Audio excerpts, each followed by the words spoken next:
with tomorrow's news today. This is Headlines with a Voice. Yesterday, President Donald Trump held a press conference to address immigration policies and securing the U.S. southern border as the main caravan of Honduran migrants quickly approaches. That they're being hauled by buses, trucks, and trains is indisputable. Embedded sources report that the main caravan has swelled from 15,000 to 20,000 members. Additionally, there are several more caravans that have formed within the past week. They're also making their way to our southern border. But that's not my focus. Rather, let's consider the president's solution to this influx as stated in yesterday's press conference. I'll leave a link in the production notes so you can watch it. The president stated that he's prepared to send an additional 15,000 or even more military personnel, if needed, to assist the Border Patrol and the National Guard that are currently fortifying our border with Mexico. The president also stated that the caravan members are not coming into the United States. He said that more than once. They are not coming in. At the press conference, President Trump also said that catch and release will no longer be an option and that this method will be stopped immediately. Thus, tent cities are currently being set up to house migrants that are waiting for a judge to rule on whether they may remain in the United States legally. Because from the time migrants request asylum at a legal port of entry to the time that they receive a court date can be from a year to a year and a half, the United States has been using the catch and release method. This means if migrants are accompanied by minors they claim are their children at the time that they request asylum or at the time that they're apprehended at the United States border, due to a U.S. law that requires their alleged minor children may not be detained for a period longer than 20 days, and because U.S. Customs and Immigration facilities can't accommodate the numbers that have been streaming into the United States, they're released into the U.S. population and expected to appear at their hearing sometimes a few years in the future. This practice has resulted, according to the president, in an estimated 10 to 30 million illegals currently in the United States, because the majority never appear for their immigration hearing.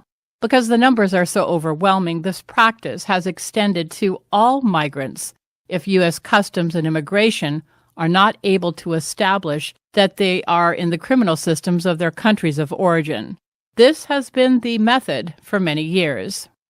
The president stated migrants must prepare themselves for an extended stay in the tent cities. They'll be housed there until the time of their immigration hearing. So expect to be housed there for a number of years. Again, President Trump stated that they're not coming in.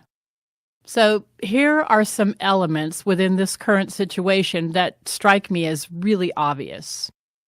Number one, President Trump at the press conference stated that legal entry into the United States will be based on merit.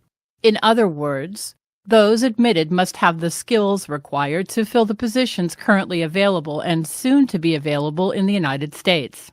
For example, the president recently spoke of Foxconn, a company that manufactures components for Apple products. He said that they're building a plant in Wisconsin, which will create an estimated 30,000 to 50,000 U.S. jobs. The skills required to fill those positions and others that are available are some of the skills that migrants must establish that they possess in order to be allowed entry into our country based on this merit system. I'm guessing that just seems logical. Do a Google image search for Caravan. Select any of the hundreds of images that appear. Enlarge it. Take a close look. What do you see? Because these images have been an integral part of creating at least 22, maybe more, of my recent daily uploads, I can say with confidence I have only observed potential day laborers at best. I can also say with confidence that the United States has more than its share of day laborers. Number two, even the mainstream media has begun to report that U.S. troops on active duty are being deployed to the U.S. border with Mexico, along with heavy equipment. The Times reported yesterday that U.S. authorities have installed new chain-link gates and fencing on the Progreso International Bridge, giving officials a crowd control tool for the first time by allowing them, when necessary, to completely shut off the bridge to cars and pedestrians coming from Mexico. The new barriers remained open on Thursday, but the article went on to say that the additional fencing, the military-style drills, and the arrival of equipment and small groups of Army personnel in advance of an expected large contingent of thousands of U.S. troops represents a far more visible display of a militarized border than has been seen in South Texas in recent years. The president stated, "They're not coming in." Now take into consideration what President Trump stated during yesterday's press conference regarding the clashes between Mexican law enforcement, military, and members of Caravans number 2 and 3 in Chiapas. He described them as not an innocent group, but rather a tough group responsible for hurting badly members of the Mexican military and police. Responding to a reporter's question about whether our military would fire on them, the president stated that he hoped that it wouldn't come to that, but added that a rock thrown in the face, as what happened recently in Chiapas, would not be tolerated by our military, and that we're not going to put up with that. He added that he has instructed our military deployed at the border to consider rocks thrown at them as though they were rifles, and that the U.S. military will fight back. So here's what I'm thinking. The United States military, according to federal law, cannot engage with migrants on U.S. soil and may only be present in a support role to the Border Patrol and National Guard. Now think about what the president stated during yesterday's press conference regarding the clashes between Mexican authorities and members of Caravans number 2 and 3. He said that he has instructed our military to defend itself should a similar situation arise. I don't claim to be an expert on anything military, but this is looking kind of obvious to me. Taking everything that I just stated into consideration, it appears that the president is prepared to select, if necessary, the only logical and effective solution to preventing such a large influx and the additional caravans that have formed, and another is still forming, from storming across the border and into the United States. And that is, it's to stop them before they reach U.S. soil. This would require our troops to move beyond the border and a little ways into Mexico, and that would explain the president's instructions to our military to defend themselves. Remember, the president stated they're not coming in. So I'm thinking, at the very least, that's where the tent cities will be set up. Let the meltdown emails begin. I'm ready. With your daily digest of current events and commentary, this has been Headlines with a Voice.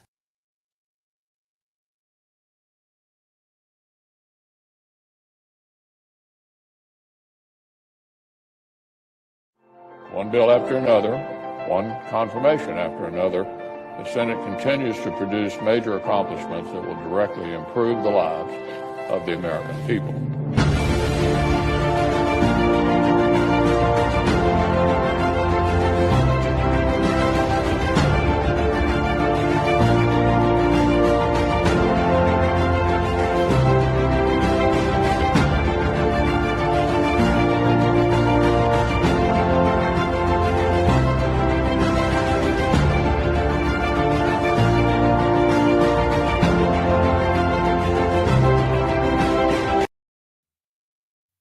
With tomorrow's news today, this is Headlines with a Voice.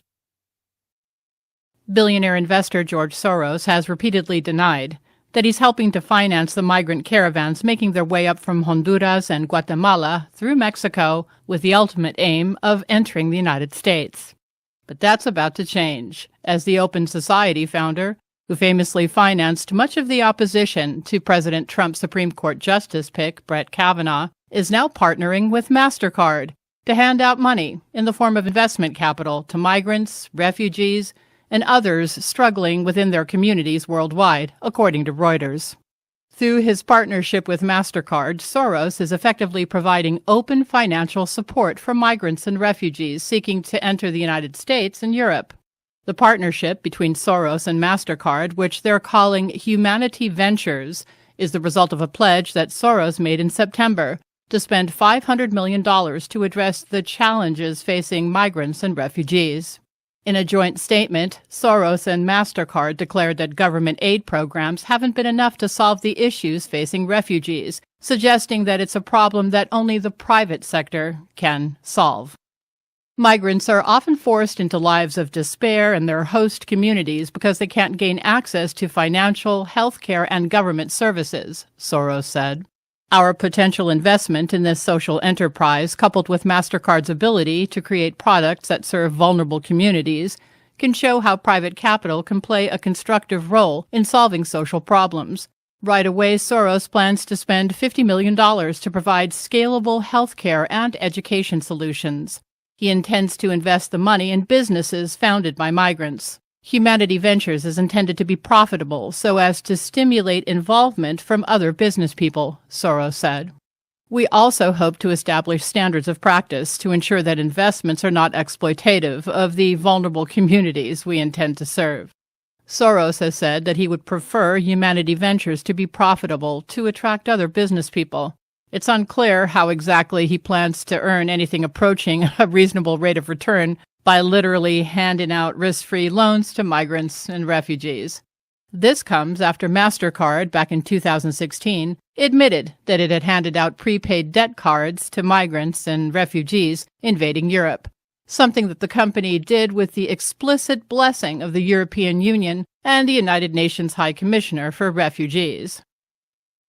With your daily digest of current events and commentary, this has been Headlines with a Voice.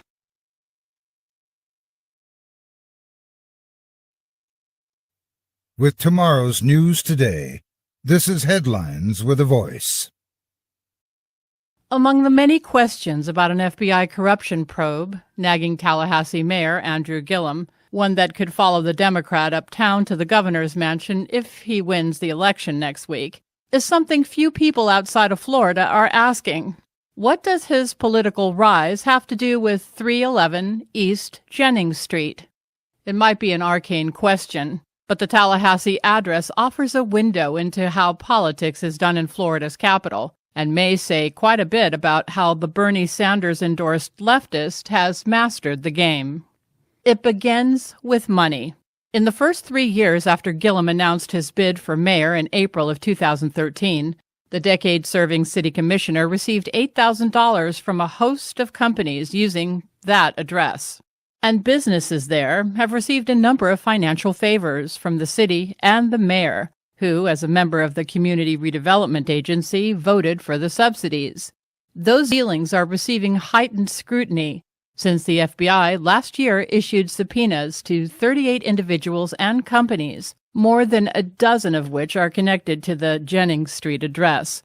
Among the names on the subpoenas is Adam Corey, Gillum's former campaign treasurer.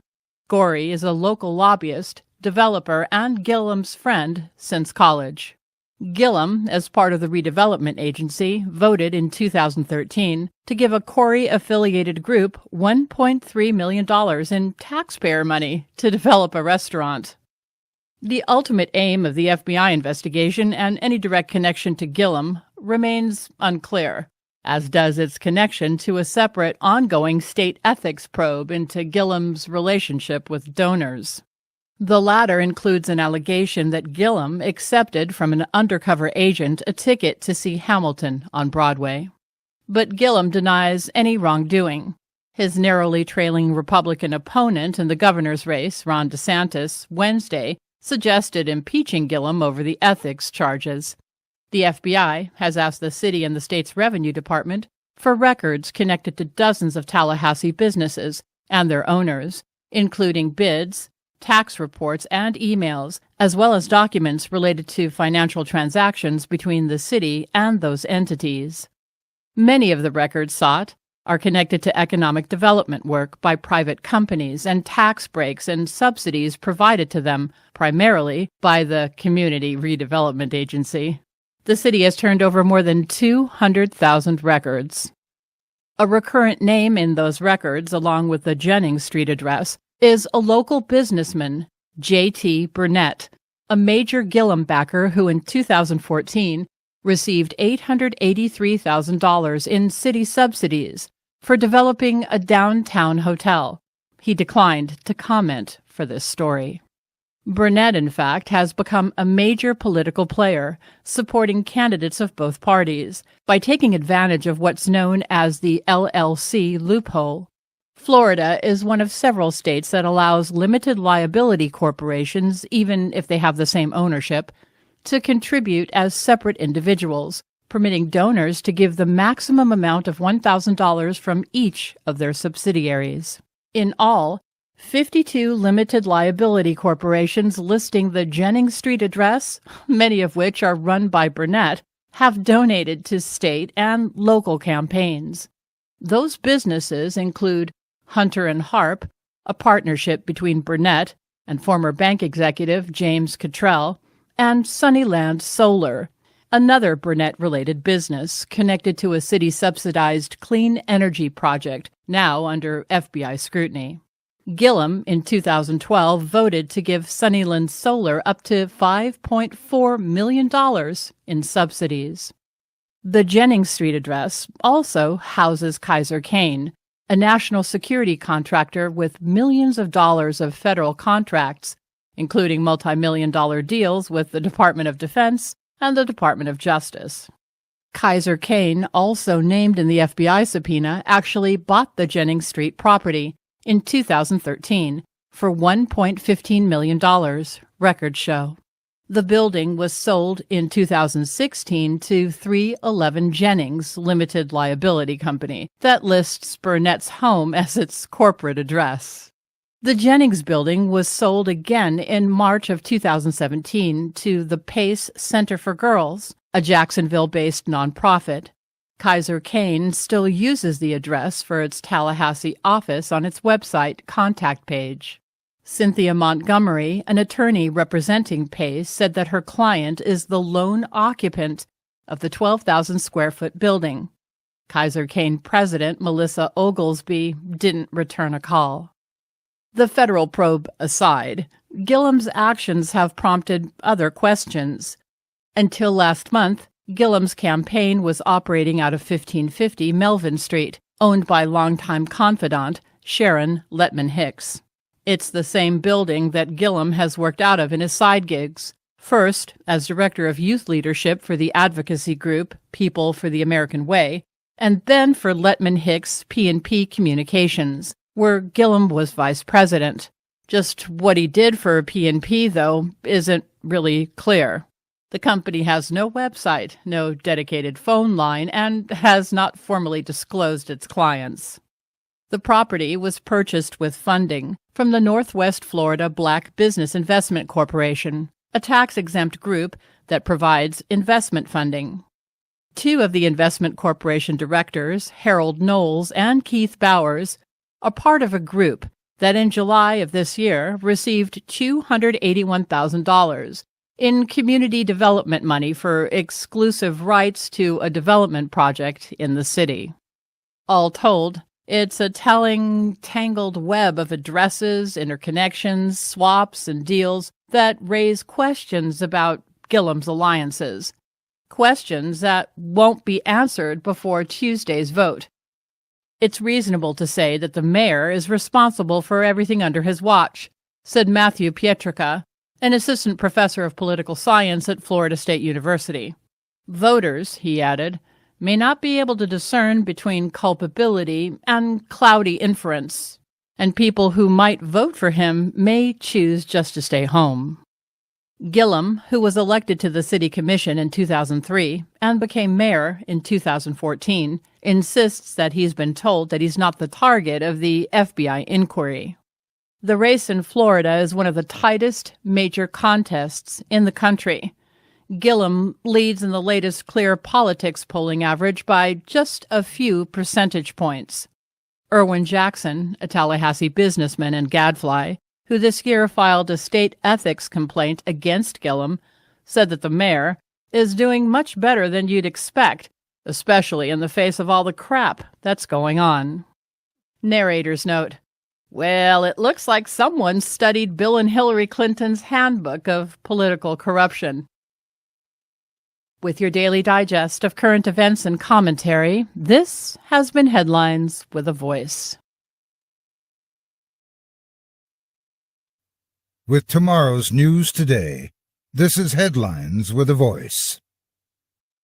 U.S. troops at the U.S.-Mexico border are laying down razor wire along the Texas side of the Rio Grande River, underneath the McAllen-Hidalgo International Bridge, as 3 separate caravans of Central Americans make their way north in the hopes of claiming asylum.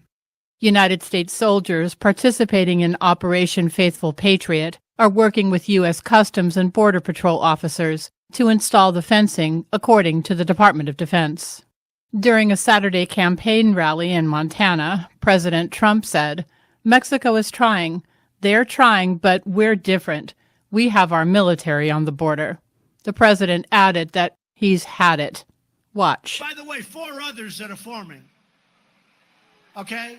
In countries that we give tremendous amounts, hundreds of millions of dollars a year to in aid.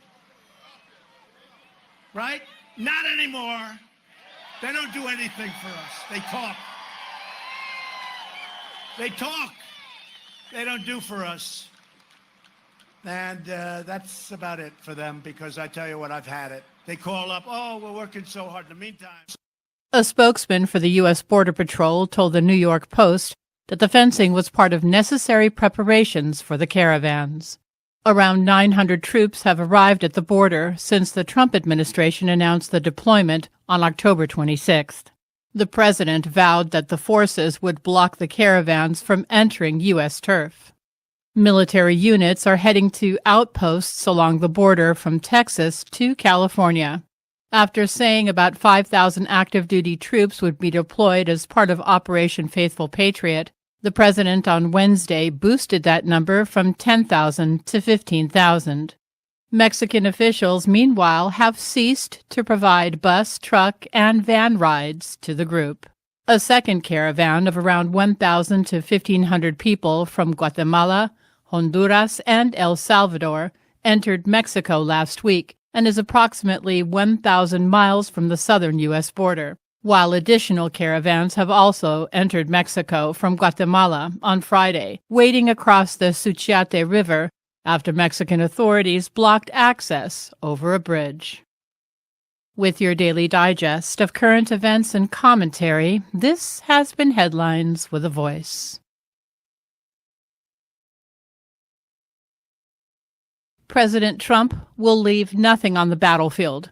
He's working, campaigning, and fighting on our behalf.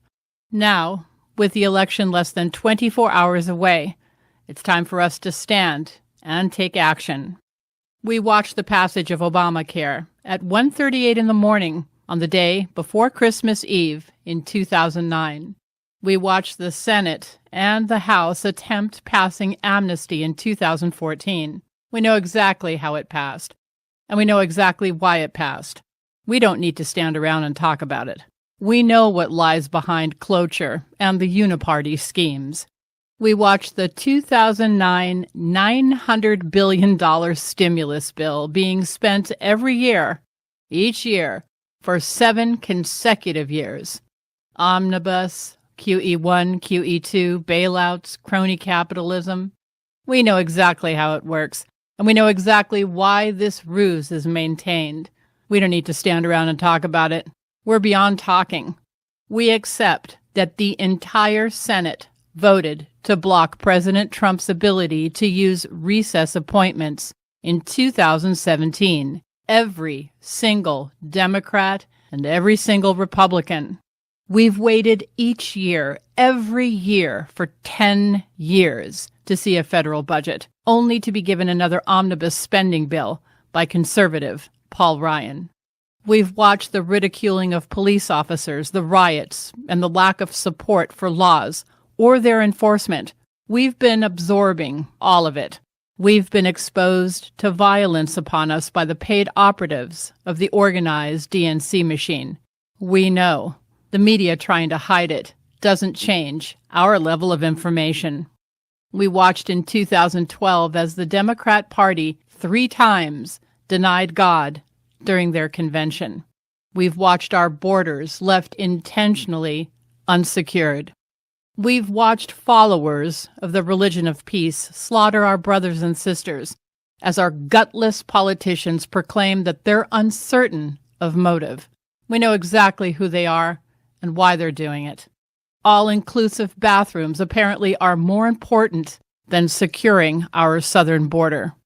Illicit trade schemes, employment, and the standard of living in Vietnam and Southeast Asia are more important to Wall Street and D.C. lobbyists than the financial security of Youngstown, Ohio. We know exactly who Donald J. Trump is, and we know what he is not. He's exactly what we need. A renegade, a revolutionary that the establishment fears. He is our greatest weapon. Our cold anger must drive a reckoning tomorrow, as it did 2 years ago. When the well-heeled woman leaves the checkout line carrying a bag of steaks and shrimp using an EBT card, we still hold the door open for her, but we're taking mental notes. When the United States flags lay undefended, they don't lay unnoticed. When the stars and stripes are controversial, yet a foreign flag is honored, we are paying attention. When millionaire football players kneel rather than honor our fallen soldiers and stand proud of our country, we see that. Look at the NFL TV ratings. Take note. When a school community cannot openly pray, it doesn't mean that the prayerful were absent.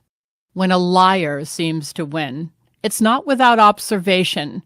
Many, more than the minority want to admit, know the difference between science, clocks, and political agendas.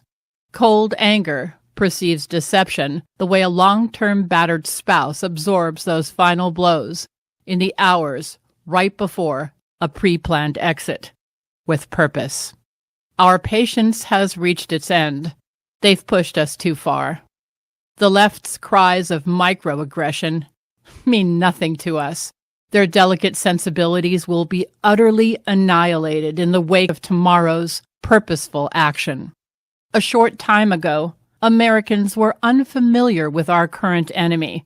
Many had never encountered the corrupt, conniving, and godless leftist ideology. But we see them now.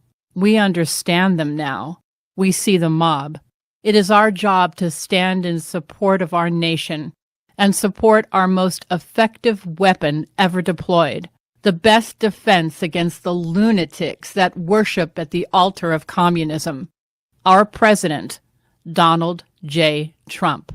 We must think like an insurgent. We have nothing to lose.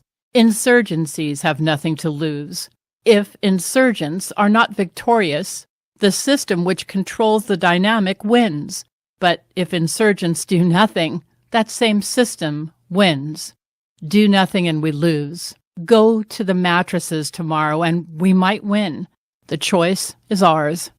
The awakened American middle-class insurgency led by Donald J. Trump is an existential threat to the professional political class and every entity who lives in and around the professional political class. Their entire political apparatus is threatened by our insurgency. The entire political industry, all of governance, is threatened by our force through Donald J. Trump. You know why the entire apparatus is united against the president. You know why the corrupt Wall Street financial apparatus is united against the president. You know why every institutional department, every lobbyist, every K Street dweller, every career legislative member, staffer, and the various downstream economic benefactors, including the corporate media, all of it, all of the above, all of it, they are all united against Donald J. Trump. Donald Trump is a threat to the very existence of a corporate DC system that we have exposed to his disinfecting sunlight. Our president is the threat to every entity who benefits from that corrupt, vile system. Global elites now stand jaw agape in horror as they witness the value of multi-billion-dollar contracts dispatched at our leisure. Trillion-dollar multinational trade deals full of scheme and graft left nothing more than tenuous propositions smashed asunder from the mere sound of our approach. The fundamental construct within decades of their united global efforts to tear at the very fabric of our United States of America is being eliminated. They too have nothing to lose. Their desperation becomes visible within their apoplexy, and they're damn sure displaying it, aren't they? Throw aside the sense of comfort and witness the evil that we oppose. Don't turn your eyes away from the hatred that's focused in our direction. Stand firm amid the solace of our number and resolve to the task at hand. Those who oppose our efforts are merely vile parasites quivering as they stare into the cold anger furnace of our righteousness. And who fuels that furnace? We do. Tomorrow, we will see whether this nation continues climbing out of the nightmarish pit of socialism that they dug to bury our freedoms and our country. Tomorrow, to protect what so many before you gave their lives to defend, you must vote for every Republican on the ticket. Just this once. We cannot allow these lunatics to control anything ever again. Your freedom, the survival of this very nation, is at stake. God have mercy on the United States of America and on our president if the filth that wants nothing better than to destroy us is victorious. The floodgates will be open, and in a short time, this entire land will go the way of Germany, France, San Francisco. That is their goal, to tear down, destroy, and to take whatever we may have left and hand it to invaders. Donald Trump, our president, has defended this nation nearly single-handedly against evil so depraved many can't even begin to comprehend its depths. Stand with him as you did once before and banish the Democrats back to the vile pit they crawled out of. God bless the United States of America. God bless the first man in my lifetime to put the United States, its people and interests first. Vote Republican tomorrow, or you can kiss it all goodbye. With tomorrow's news today, this is Headlines with a Voice. Okay, here's what I'm going to do. I'm going to start memorializing all the voter fraud stories that are coming in, okay? So if when you were at the polls, you noticed some strange stuff going on, I need you to send me that information as soon as possible. Here's what I'm going to need. Location of the poll, state, county, and zip code. Whether you're a Republican or a Democrat, that doesn't matter. If you have photos of funny stuff going on at your polling place, send that my way too. If you haven't already, watch last night's upload titled Call to Action, Protect the Midterms. So here's the first one. Now look, I won't publicize your personal information unless you ask me to, but I won't memorialize your experience unless you provide me some type of verification. I need polling place, county, zip code, something. I pride myself in not being a lisper of unverifiable, sensationalistic garbage to make a buck. It's not my style. Nothing against anyone that might have a speech impediment. My longtime subscribers know what garbage I speak of. So here's the first one, and it comes from Riverside, California. Jeffrey G. writes, I had to go in and cast a provisional ballot because I did not get my ballot in the mail after 20 years of doing so. I also update my registration on a regular basis, so the cause of it not showing up in my mailbox is very odd indeed. Anyway, fast forward to today, November 6th, 2018. I show up, and I see that most of the people from my small community are also either retired veterans, retired public service workers, or just plain older people.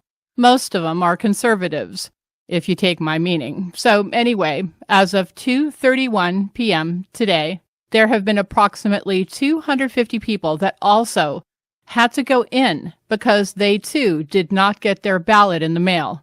I don't trust my representative, Takana, here in my district in Riverside, California. I want to file a complaint, but with who? The postal inspector? The registrar's office? I sent an email to Devin Nunes' office, as he's the only one in California that remotely does anything, but he's only one man and a staff, so I don't expect much to be done, but I can say it is an eye-opener. Both eyes. A person commenting on another YouTube channel replied to my comment saying that her son also didn't get his ballot up in Contra Costa County, California. Something stinks here. California hasn't been in play for a long time. And what can be done to be sure that there's no tampering? I want to do my civic duty, but what is it exactly that I need to do? Did I do all I can do? If you have any ideas or suggestions, please email me. If there's someone out there that you know that wants to help me out, I'm willing to do whatever it takes to help. And I can do it in Spanish or articulate my concerns in English. No viva en Mexico, he says. I just happen to be bilingual. God bless and keep at it. Your popularity grows and grows. Sincerely, Jeffrey G. Concerned citizen of these United States of America, for Americans. So, send them in, folks. Email them to me, and I'll get them up. We need to start recording these. Thank you. Here's the next one. From Oneida, New York. Madison County, Callett Civic Center polls. Darren writes, I took out my license to show ID and was told you don't need an ID in New York. Thought we had to prove our citizenship.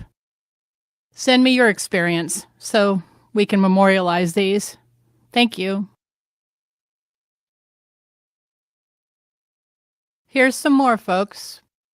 Daniela writes, I live in California and had to do a provisional vote because I never received a vote by mail.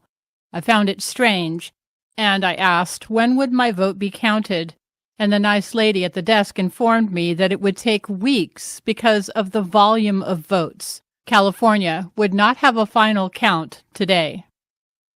James writes, my wife and I voted at around 3 p.m. today. When we went to place our ballots in the box, the lady slipped our ballots out just enough to see the first candidate we voted for at the top of the ballot as it was being slipped into the ballot box. I didn't feel comfortable about this. It may be nothing. However, they don't need to even put their hand on the ballot before they are slid into the ballot box.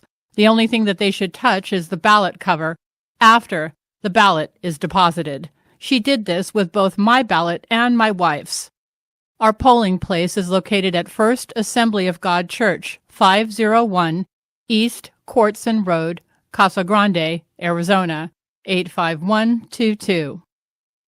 In response to James' concerns, Michael Forney, Pinella County Elections Director, responded with an email. I'm sorry that you and your wife had an uncomfortable experience at the polling place. I have contacted the inspector at this polling place and have reiterated the training that the voters are supposed to put the ballot box into the box themselves and not assist unless requested, and to never look at the ballots themselves. She assured me that she would make sure that the clerk that is working with the ballot box would be reminded. Again, I apologize that you were uncomfortable and thank you for reporting this so that we can do a better job training for the next election. Jacqueline writes, I didn't get my mail-in ballot. I live in Carlsbad, California, and filed a mail forwarding with the post office for September through November 27th, 2018, just so that I could get my mail-in ballot. I'm willing to help with this effort of exposing California vote tampering. Keep sending them in, people. Keep sending them in, and I'll keep memorializing them. Thank you. Here's another one from California. Where else? A voter that requested to remain anonymous writes, I went to drop my vote in the precinct today. I've been a poll worker volunteer in the past, so I was checking to see if any funny business is going on. Here's what I found. When I looked at the roster, I noticed that my home address is listed for 6 different people that I don't know. Out of curiosity, I called one of the numbers listed. No answer. No voicemail box for voice messages. The second one confirmed the name, but as soon as I mentioned I'm calling regarding voter registration address, she hung up. A third person didn't even know what I was talking about. She wasn't registered to vote. I'm not sure about their citizenship status. I looked at other addresses and noticed that for each house number, there were between 3 to 7 names for the same address. It looked very suspicious. I took pictures of the entire roster. I'm attaching a few. Please keep me anonymous. Here's another one from California, Carmichael, California. The viewer writes, I too had a strange surprise.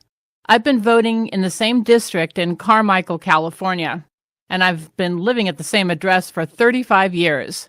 This year, I didn't receive my voting information even though my husband and son received theirs. I contacted the voter registrar. They couldn't find me and said I would have to register, and they sent me the paperwork. This went back and forth for a month. Finally, I went over to the college, to the voting place. Much to everyone's surprise, I was registered, not once, but 3 times with 3 different identification numbers. There was no mistake. I was listed to vote 3 times, all with the same name, social security number, age, and address, and yet I never received my information in the mail. The person in charge called the office. He also took a picture of the screen with his cell phone and sent it off to their head office. The gentleman told me that he had never seen this before. He also stated that they were all active registrations and had been this way for years.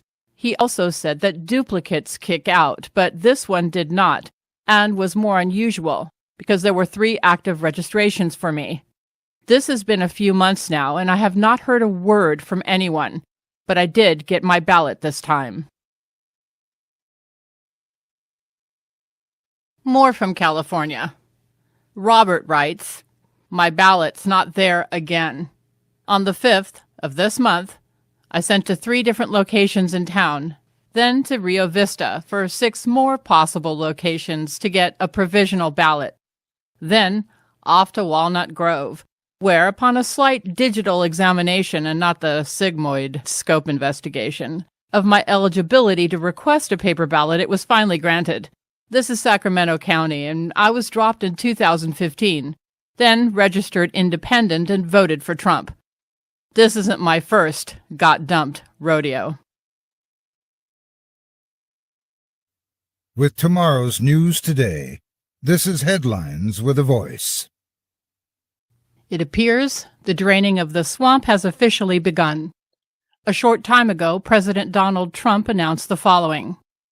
We thank Attorney General Jeff Sessions for his service and wish him well.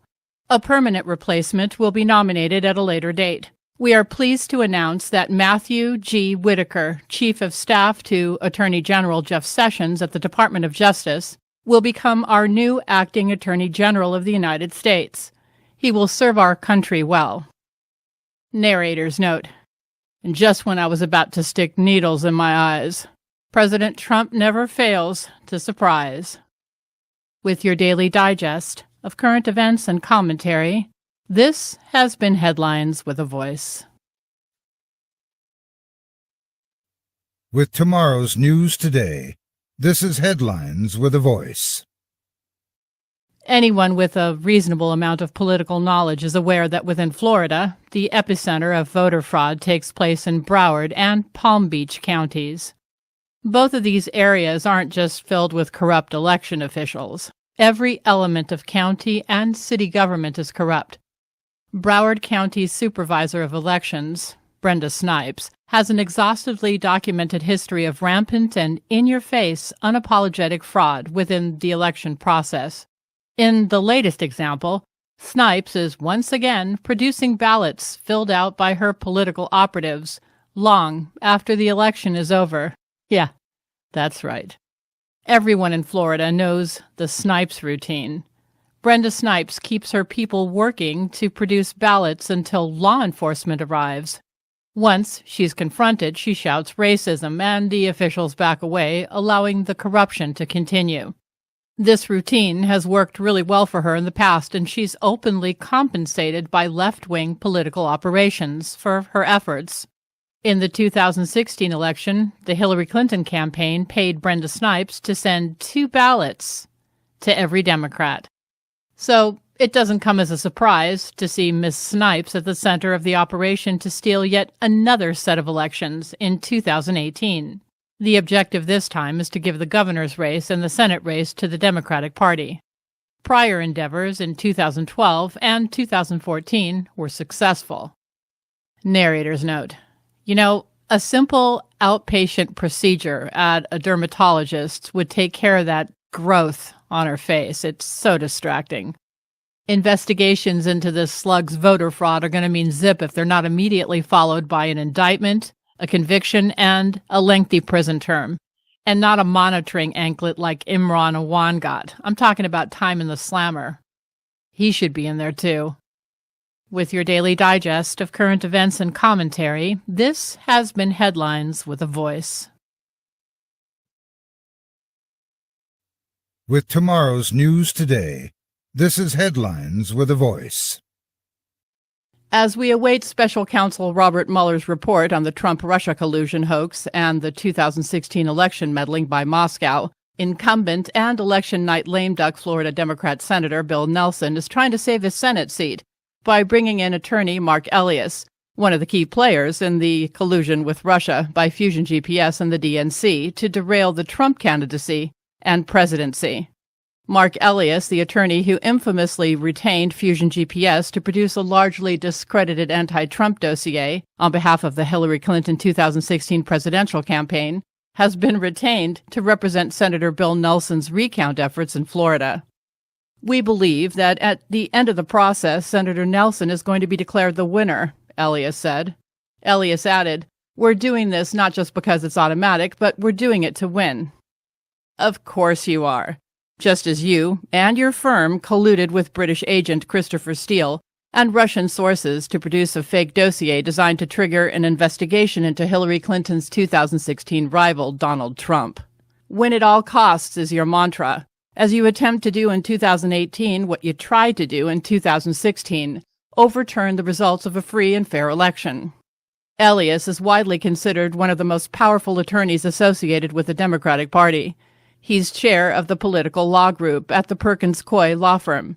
Elias represented Hillary Clinton's 2016 presidential campaign as well as the Democratic National Committee. He was brought in by Nelson's campaign to oversee official recount efforts. Now, this is real election meddling, not the mere purchase of a few Facebook ads by a Russian troll farm. Just as Team Hillary and the DNC funneled money through Perkins Coie to buy Russian dirt from a British agent, Mark Elias and his law firm are trying to steal another election, and Florida's other senator, Marco Rubio, is justifiably not amused by this continuation of the ongoing deep state coup against President Trump and his agenda. Florida Senator Marco Rubio charged in a series of tweets Thursday afternoon that liberal lawyers are descending on the state in a calculated effort to change the results and steal races for Senate, governor, and agriculture commissioner. Mark Elias, the Perkins Coie attorney who retained the services of Fusion GPS in 2016 to produce the discredited anti-Trump dossier at the behest of the Clinton campaign and the DNC, is one of those lawyers. Perkins Coie hired Fusion GPS, which in turn hired former British spy Christopher Steele to dig up dirt on then-candidate Trump. Steele went on to share his dubious findings with the FBI, which used the information to obtain a FISA warrant to spy on Trump campaign advisor Carter Page. Florida law requires counties report early voting and vote by mail within 30 minutes after polls close, Rubio complained on Twitter. 43 hours after the polls closed, two Democrat strongholds, Broward County and Palm Beach County, are still counting and refusing to disclose how many ballots they have left to count. Broward election supervisors' ongoing violation of federal law requiring timely reporting isn't just annoying incompetence. It has opened the door for attorneys to come here and steal a seat in the U.S. Senate and Florida cabinet, Rubio tweeted. The biggest threat to the integrity of our elections isn't Russian interference, it's organized voter fraud and election theft by candidates like Hillary Clinton in cooperation with foreign agents and their attorneys like Mark Elias, in league with partisan officials like Brenda Snipes in Florida. This isn't the first time that Brenda Snipes has been involved in election shenanigans. The Florida official put in charge of counting votes in Broward County, the most liberal county in the state, for the gubernatorial and Senate race previously destroyed voter ballots, a judge ruled, and was most recently accused of not removing dead voters from the voter rolls. Broward County Board of Elections Supervisor Brenda Snipes is in charge of vote counting in the area and has yet to disclose how many ballots are still not counted, despite the election for governor and Senate occurring 2 days ago. In May, a judge ruled that Snipes had violated state and federal law after she destroyed voter ballots in the state's 2016 congressional election. In the race, former DNC chairwoman, Representative Debbie Wasserman Schultz won re-election by less than 7,000 votes against Democrat primary challenger Tim Canova. The next year, when Canova asked to review the paper ballots in the race, it was revealed that Snipes destroyed the ballots only 12 months after the primary. Federal and state law mandates that ballots not be destroyed until 22 months after an election. So let's recap. A key Florida governor's race and Senate seat are going to be decided by a Clinton attorney who aided and abetted the Hillary DNC Fusion GPS collusion with, dare we say it, the Russians and a British spy, as well as a corrupt Florida election official already found guilty of federal and state election laws. Seriously, you can't make this stuff up. But this is typical Democratic strategy. Losing an election? That's only the beginning. Bring in the attorneys and keep on counting ballots until you get the results that you want. Ballots which sometimes appear out of nowhere, such as in a Florida school storage room. A Florida teacher found and reported a box containing potentially uncounted ballots on Thursday, 2 full days after extremely close midterm elections in the Sunshine State. School teacher Lakeisha Williams of Miramar Elementary School told the New York Post, "I went into the area that we use for storage and just saw it there." Williams did not open or look inside the box and instead told the principal about it. The principal then contacted a local state representative. One big problem: the provisional ballots needed to be received by county officials before 5 p.m. on Thursday. This is reminiscent of the games played in Minnesota's 2008 Senate race, and ballots that were thrown out or added in until GOP candidate Norm Coleman's 725-vote election night victory was undone and the seat given to election night loser Al Franken.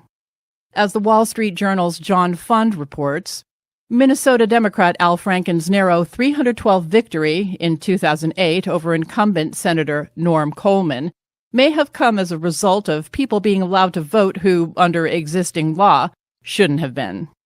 The certification of Franken as the victor came only after a series of recounts dragging out for almost half a year. It also sparked an investigation by Minnesota Majority, a conservative watchdog group that compared the list of those recorded as having voted in the election against what Fund calls criminal rap sheets. The watchdog group found, in what appears to clearly warrant further and official inquiry, that at least 341 convicted felons voted in Minnesota's Hennepin County, the state's largest, and another 52 voted illegally in St. Paul's Ramsey County, the state's second largest. Dan McGrath, head of Minnesota Majority, said that only conclusive matches were included in the group's totals. The number of felons voting in these two counties alone exceeds Mr. Franken's victory margin. In 25 Minnesota precincts, there were more ballots counted than voters who voted. Election officials had made copies of damaged ballots, but then didn't mark them as copies or sequester them from the originals.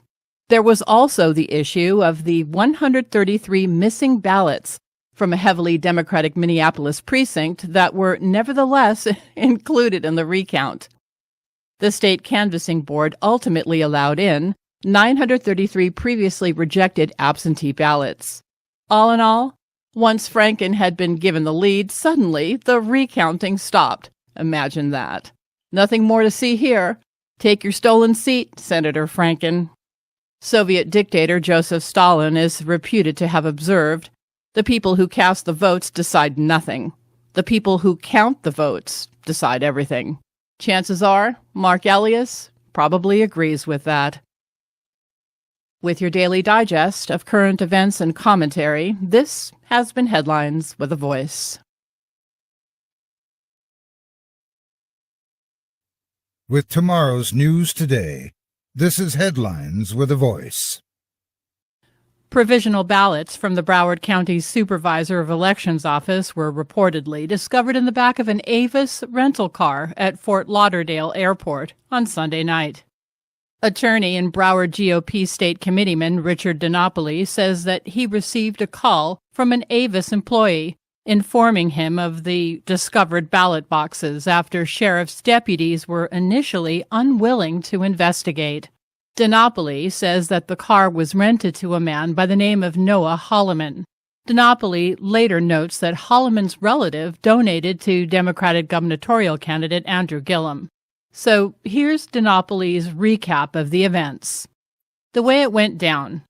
Rental agency guy contacted me because he saw my name on the Florida GOP website as contact for Broward County. He said that he spoke with some sheriff's deputy personnel at the airport, but they seemed disinterested in getting involved. I contacted some friends in law enforcement, who got the Florida Department of Law Enforcement involved.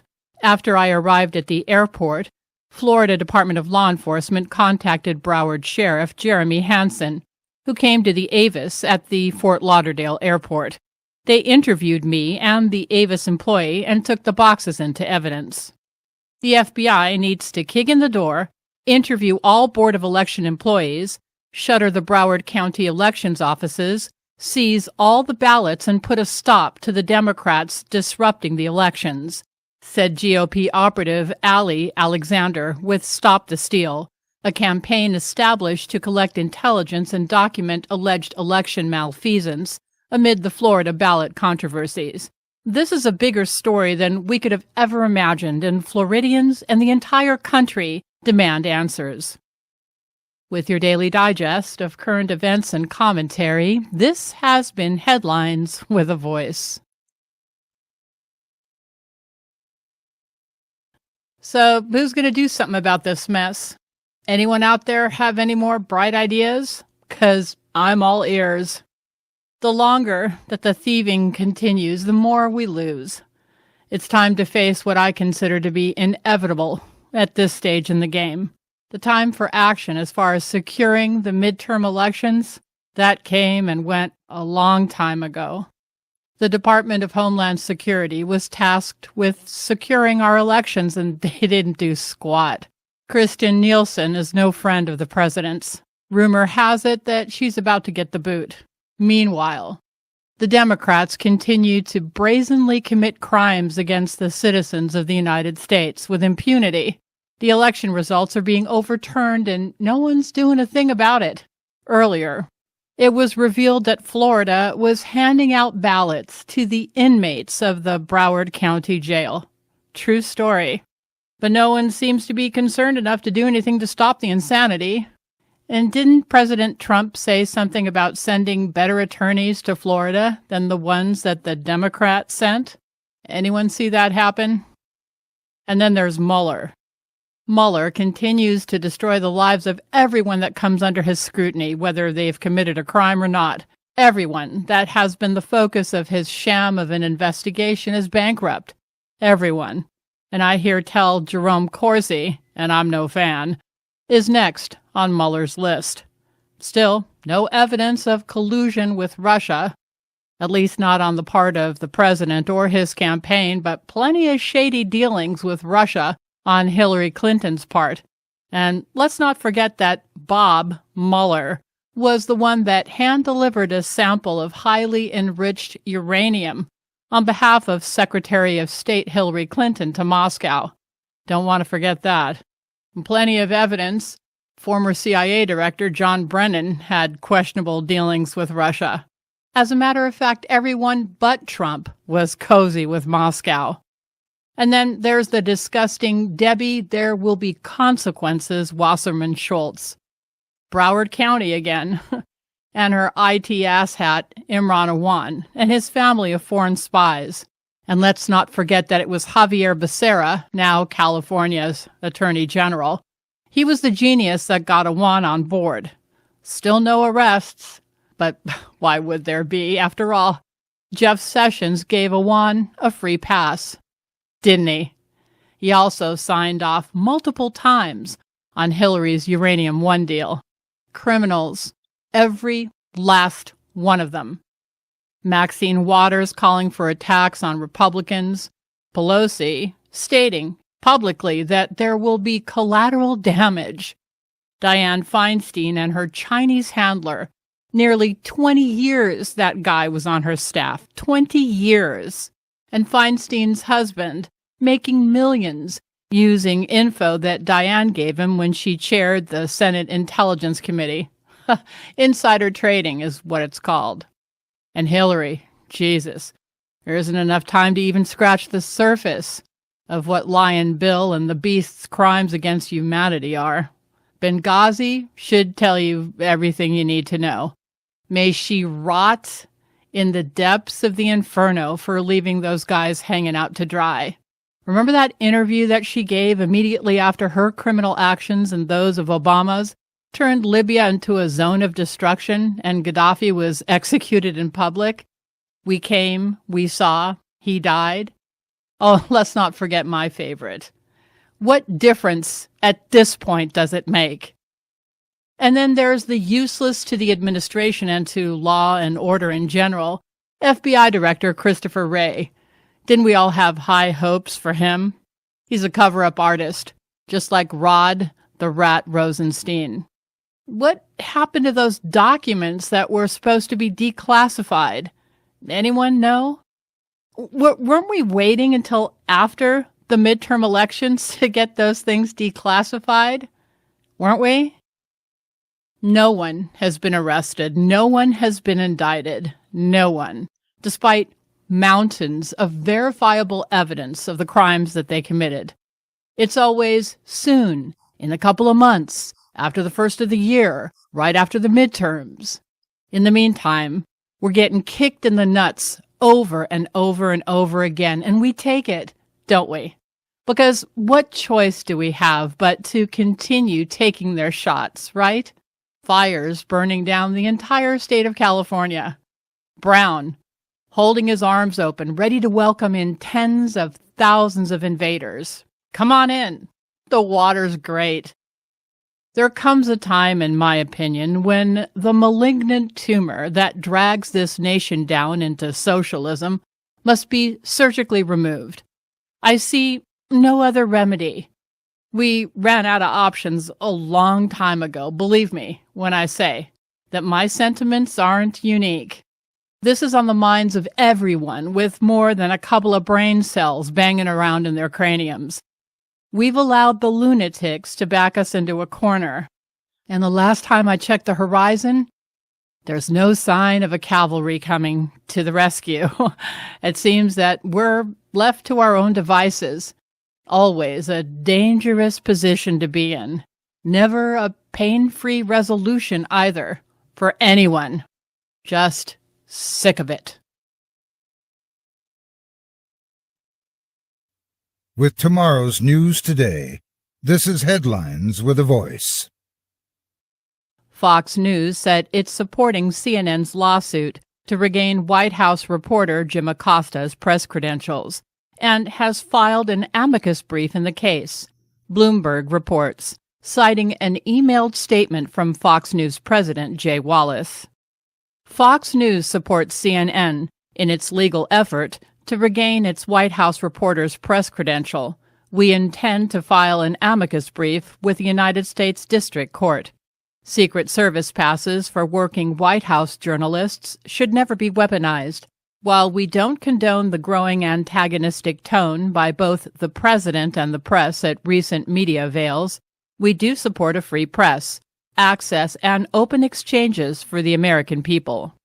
CNN, which accused Trump of an unabashed attempt to censor the press by banning Acosta, who has gained notoriety for his aggressive questioning of the president, filed their suit in D.C. District Court on Tuesday, saying the banning of Acosta is a violation of constitutional press freedoms and his right to due process.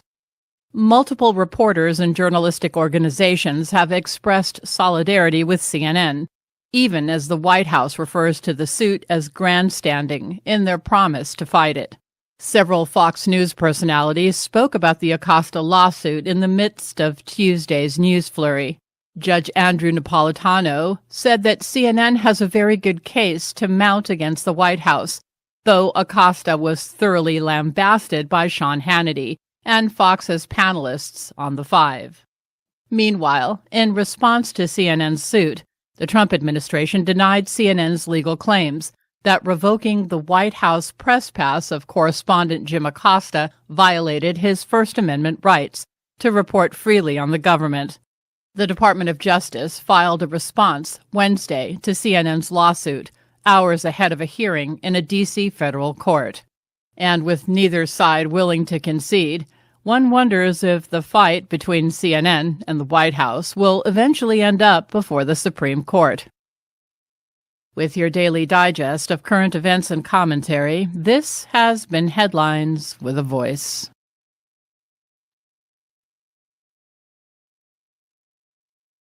Since Election Day, Democrats have picked off over a dozen GOP House seats and 2 Senate seats.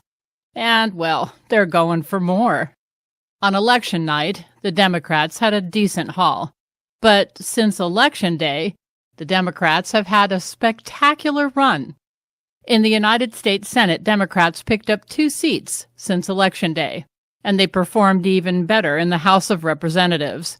Since Election Day, the Democrats have added close to 17 seats from Republicans, who actually won on Election Day. Narrator's note. You know, I'm disgusted to the point where I find it difficult to narrate this whole article. Where are those great attorneys the president promised that he'd send in? As a matter of fact, why is no one in the Trump administration doing anything to secure this election? Am I missing something? I guess the bastards are just going to be allowed to steal the entire fucking election, right? House and Senate. Is that how it's going to be? With tomorrow's news today, this is Headlines with a Voice. The GOP elite shunned voters on Wednesday and chose Kevin McCarthy as House Minority Leader over conservative favorite Jim Jordan. McCarthy had the backing of the GOP elite and outgoing Rhino House Speaker Paul Ryan. Jim Jordan had the backing of his fellow members and Trump supporters in the Freedom Caucus. Representative Liz Cheney was chosen to be GOP conference chairwoman. Fox News reported. Representative Kevin McCarthy from California beat back a challenge from dark horse candidate Representative Jim Jordan from Ohio on Wednesday for the role of House Minority Leader, with Representative Liz Cheney nabbing the title of GOP conference chairwoman. During a closed-door session with House Republicans, the California lawmaker took a decisive victory against Jordan, bringing in 159 votes to the Ohio representatives' 43. McCarthy was initially elected to the House in 2006 and has served as the House Majority Leader since 2014. Jordan is a prominent member of the House Freedom Caucus and an ally of President Trump. The Never-Trumpers and GOP elite always make sure they keep their power in Congress, don't they? I guess the more things change, the more they stay the same. See how that works? Hello, everyone. Thanks for joining me. You know, lately, my mailbox has been flooded with requests for my world-famous firestorm recipe. So today, my cooking show will focus on the ingredients that you'll need to whip up a world-class firestorm, guaranteed to please your entire family. Are you ready? Great. Ingredient number 1, atmospheric aluminum.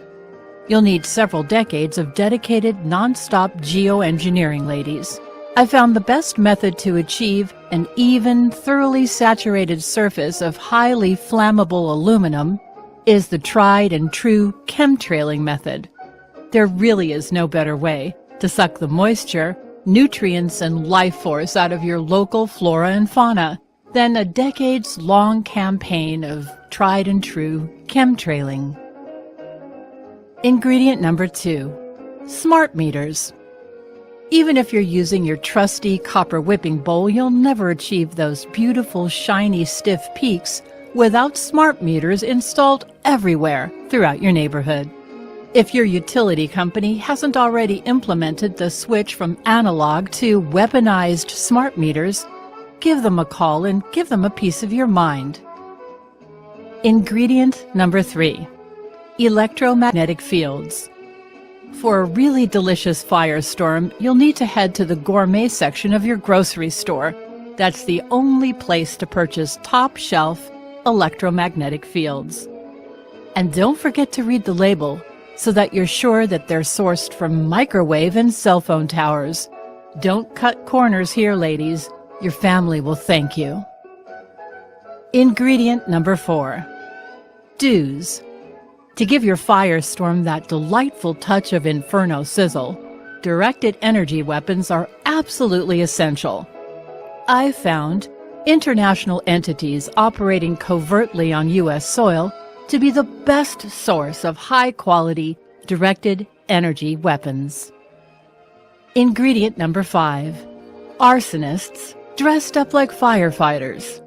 This ingredient can be a little tricky to track down, but your firestorm will fall flat without an experienced arsonist or two disguised as a firefighter. So persevere, ladies. Ingredient number 6, a generous amount of weather manipulation over several decades with seemingly no rhyme or reason. This ingredient will give you the psychologically manipulated and frightened population that every sizzling, delicious firestorm requires. That's it. Just 6 simple ingredients. Don't forget to join me next week when I'll show you my recipe for preparing a mouth-watering, flaky pastry dough. Until then, bye-bye.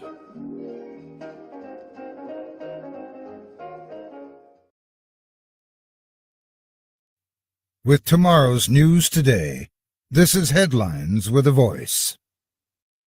On Friday, November 16, 2018, Juan Manuel Gastelum Buenrostro, mayor of Tijuana, Mexico, defended his city against thousands of Honduran Caravan members that have descended on the busiest border city in the world. The mayor called out the Mexican federal government for actively facilitating the transit of the caravans through Mexico states. For defending his city, Tijuana, Mexico's media labeled Buenrostro a xenophobe. Meanwhile, a few days ago, Caravan members in Mexico City rejected food and support offered by local organizations. They robbed businesses, killed, stole vehicles, raped, and procured firearms. The risk to public safety increases as an astounding 30,000 more continue their march to join the thousands recently arrived in Tijuana. Sources consulted by Conciencia Radio Noticias speak of an unprecedented figure of between 5 to 7 million illegals seeking to enter the United States via Mexico. The vanguard is currently in Tijuana, causing chaos in the border town. There are reports of Caravan members within this vanguard making threats against the lives of local residents. The following video clip serves as undeniable evidence of their intentions once a contingent of 30,000 additional members arrives in Tijuana, many of them armed. In the video, the Honduran responds to questions asked by somebody off camera. I'll translate it before I play the clip. So here's what he's going to say.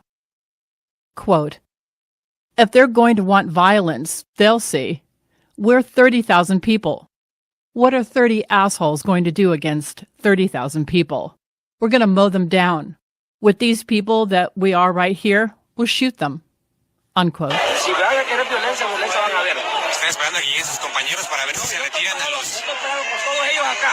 Esperando a que lleguen sus compañeros y ver si se van a los albergues o van a permanecer aquí.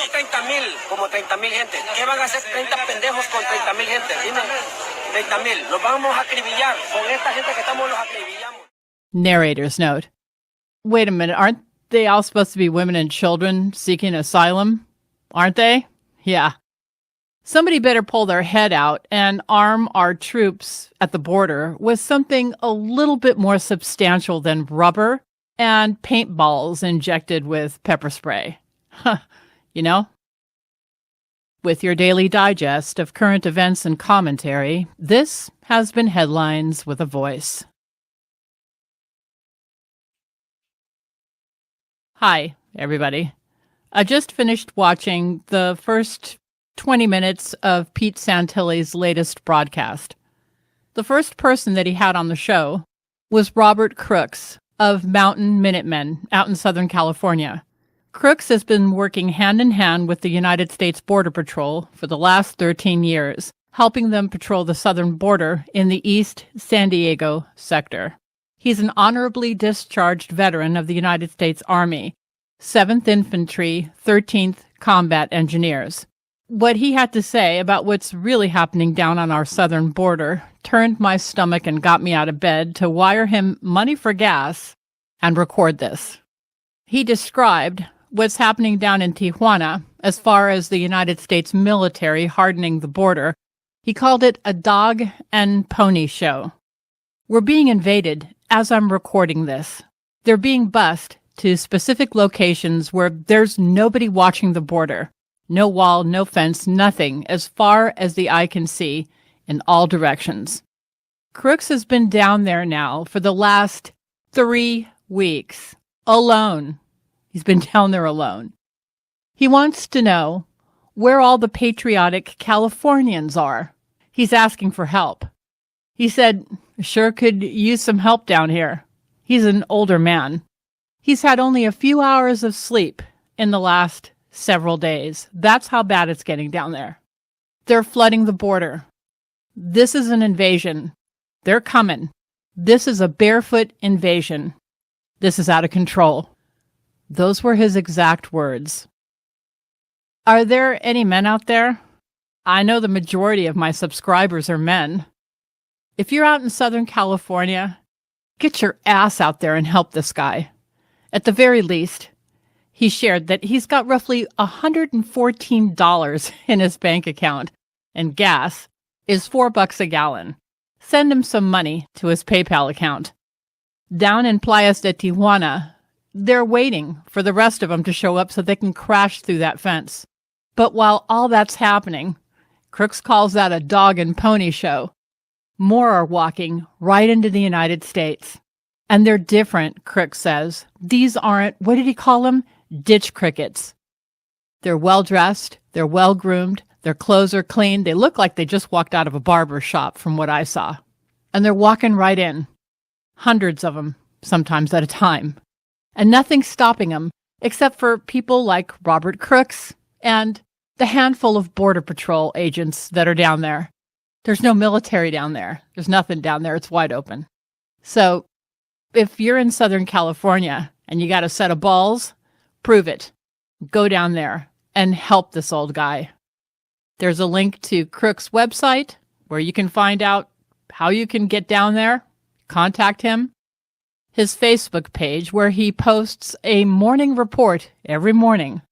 A link to the interview with Pete Santilli, and Crook's email address where you can PayPal him some money. All right, so that's what's going on. Thanks.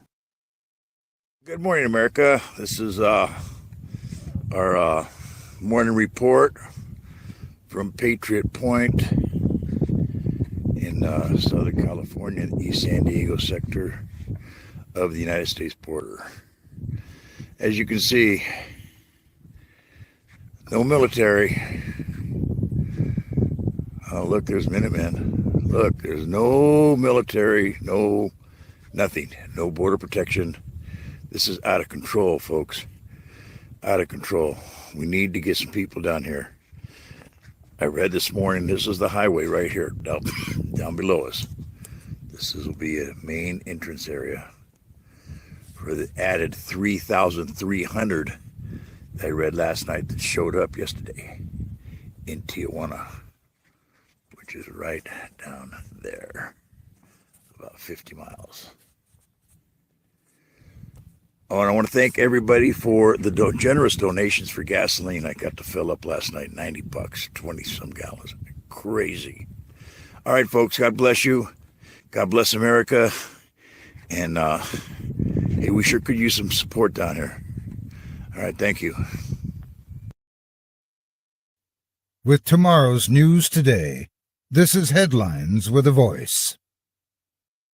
The United States closed its busiest border crossing with Mexico following a day of protests in Tijuana against the arrival of the Caravan. Queues at the Tijuana crossing stretched back for several miles as traffic into the United States was blocked, while new barriers were installed. A 5,000-person caravan recently arrived in Tijuana, which sprawls into San Diego in Southern California. An additional 10,000 are expected to arrive in the coming days. On Sunday, Tijuana residents took to the streets to protest against the invasion.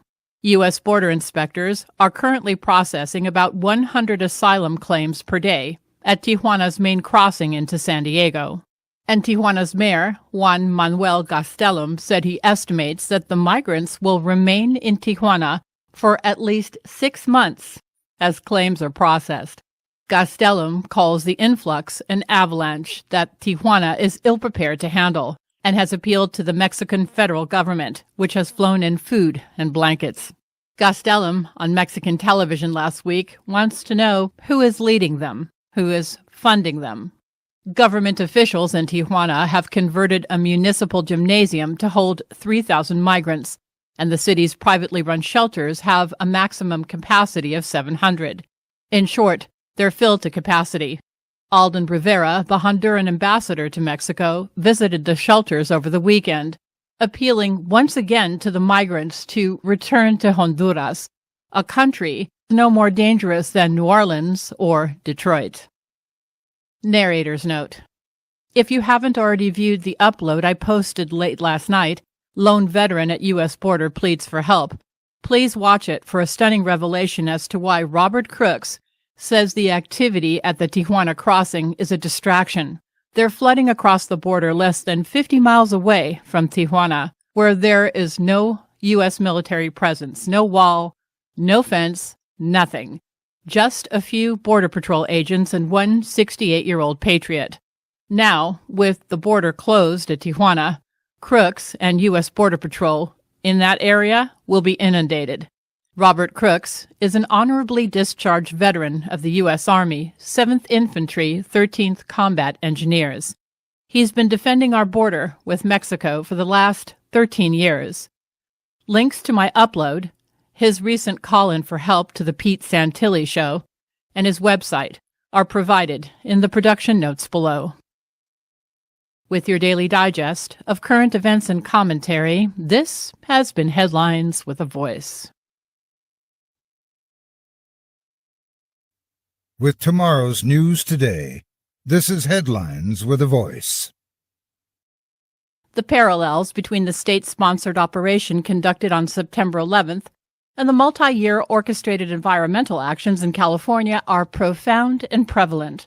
Because the American people never satisfactorily resolved the 9/11 operation, the United States has suffered one orchestrated event after another by the same clandestine culprits. This failure to identify and bring to justice the true perpetrators, as well as those who carried out the cover-up which continues to this very day, has proven to have highly catastrophic consequences in every sphere of life throughout the United States. Because when crimes against humanity are committed in broad daylight with impunity, it emboldens the criminally insane to commit further transgressions. And so they have, and so they're doing, throughout the once golden state of California. The flunkies of the globalists are deliberately charring the entire state black. The most important action that the United States citizenry can take at this defining moment is cast light, lots of light, on the 9/11-style actions on the people of California. Currently, we have a unique window of opportunity that must be exploited.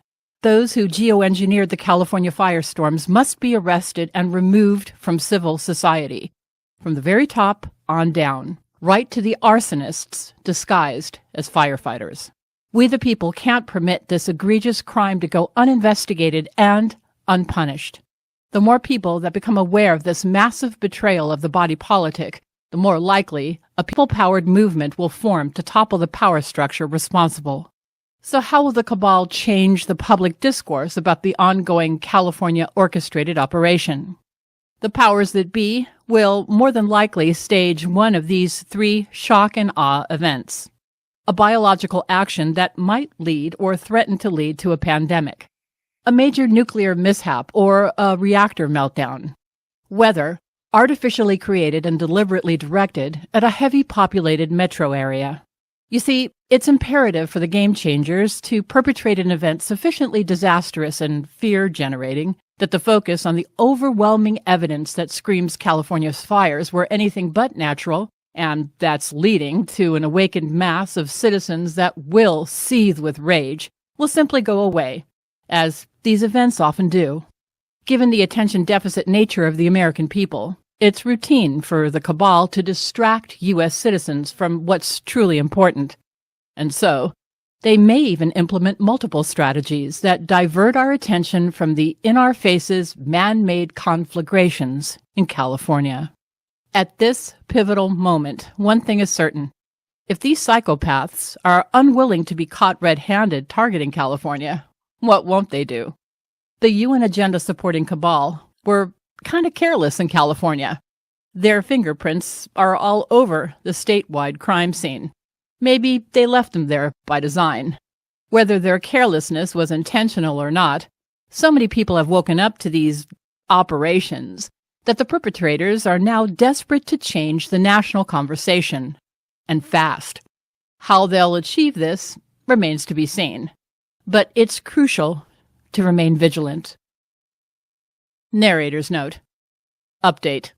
Today's weather forecast for Northern California predicts 4 to 6 inches of torrential rain due to fall in the areas that have been devastated by the fires in Northern California.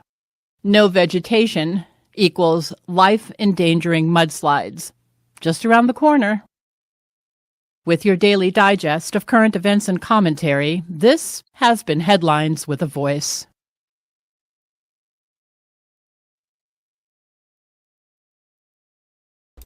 I want to just stop and take a break here just for a quick second and say, yes, Deborah, I caught that as well. We are in a very, very downward spiral. And I think that by going back this amount of years and looking at this now, we can see how this whole thing got to where it is. We can see exactly how we arrived at the doorstep of this unbelievable plummet of this. This is just, I miss her so much. She would always say things like, we are in trouble. She would always say things like that. She was like, we're in trouble. We are in trouble. One thing you guys may not know about her was that she was a seer. And so she could see a lot of stuff before it would happen. That's why I always believed our relationship was so unique, because we were the weirdos of our family. People would say things to her like, don't jinx me. My family would say the same things to me, and I think that's sort of what connected us. But she was a seer, Deborah. And yes, she knew a lot, and she dreamed a lot. that is why I miss her more than anything. Because you only find people like you very rarely. Very rarely. You can find somebody that you say you got something in common with, or you guys like the same shows, like the same kind of movies, you may like the same kind of clothing. But on a spiritual level, she was absolutely brilliant. And I'm glad that you guys are getting to see this 2018 preview, because you're getting to see the real her. And I think a lot of times we sort of take advantage of the fact that we have people right now in the today.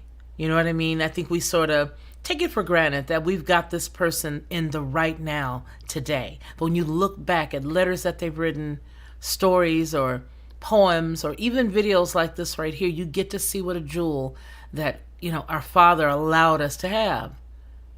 I recommend everybody go back and look at these on their own. We're going to continue, but I thought it'd be very necessary for us to see her vigor and her love for this country, her vigor and her love for our former president, the same as I. We both chatted about how we felt like, wow, what just happened? How could somebody snowball us and make us believe this? We're not even the trusting type like that, but yet you'll begin to hear her very soon announce herself as Nancy Morgan Hart. Please, please pay very close attention. Thank you guys, and let's go ahead and finish. Thank you for being here. Thank you guys. With tomorrow's news today, this is Headlines with a Voice. The November 1st, 2018 death of Daniel Best, a former pharmaceutical executive in charge of efforts to lower prescription drug prices for the U.S. Department of Health and Human Services, has been ruled a suicide, according to the Washington, D.C. office of the Chief Medical Examiner, which noted that Best died of multiple blunt force injuries, according to Cleveland.com. The city's office of the Chief Medical Examiner on Thursday said Best died from multiple blunt force injuries, and it ruled his death a suicide. It would not release further information. In announcing his death, Health and Human Services Secretary Alex Azar said the 49-year-old former CVS Health and Pfizer Pharmaceuticals executive agreed to work at Health and Human Services out of a desire to serve the American people by making health care more affordable. Best, a senior advisor to Health and Human Services Secretary Alex Azar, was found unresponsive at 5:25 a.m. on November 1st near the garage door exit of a Navy Yard apartment building, which is located approximately 1 mile south of the Capitol. He was pronounced dead at the scene by medical personnel. A pharmaceuticals industry insider, Best worked for over a decade as an executive for several companies, including 12 years at Pfizer, Universal American, Member Health, and CVS Caremark Corporation, where he made just over $500,000 per year, negotiating drug prices for seniors. His March appointment drew the ire of President Trump's opponents, who accused his administration of becoming too close with the drug industry. Daniel Best was advising Azar, a former pharma executive and lobbyist, on drug pricing. Azar said in a statement, Best brought his deep expertise and passion to this task with great humility and collegiality. All of us who served with Dan at Health and Human Services and in the administration mourn his passing and extend our thoughts and prayers to his wife and the entire Best family at this difficult time. Daniel Best worked in the pharmacy benefit manager sphere. Pharmacy benefit managers, or PBMs, are third-party administrators of prescription drug programs for commercial health plans and self-insured employer plans.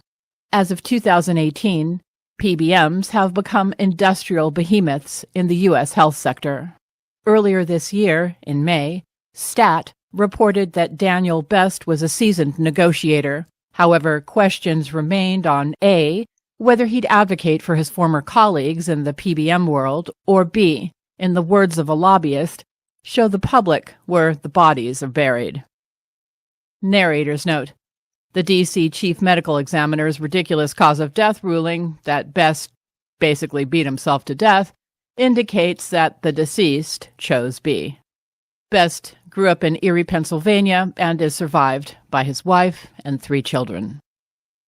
With your daily digest of current events and commentary, this has been Headlines with a Voice. With tomorrow's news today, this is Headlines with a Voice. Attorneys backed by globalist left-wing billionaire George Soros are helping Central American migrants with a caravan headed to the United States with their asylum claims. Close to 3,000 migrants with the caravan are currently in Tijuana, Mexico, awaiting the arrival of other Central American migrants who are continuing to travel up to the United States southern border. At one point, the caravan was anywhere between 7,000 to 10,000 members strong, and mostly consisted of migrants with ineligible asylum claims, which include job seekers, previously deported aliens, and Central Americans looking to get away from crime. None of these are eligible asylum claims. According to the New York Times, attorneys with the National Lawyers Guild, a Soros-backed organization, are aiding the caravan migrants before they attempt to seek asylum in the United States. Others have begun to deal in practicalities, walking a mile from the shelter to enter their names on a waiting list for an asylum interview, some clustered around volunteer American attorneys who arrived at the shelter to explain the basics of asylum law. People don't flee their country and go through the arduous trip on foot unless the situation is desperate, said Gilbert Saucedo, a Los Angeles attorney who helped organize the volunteers through the National Lawyers Guild.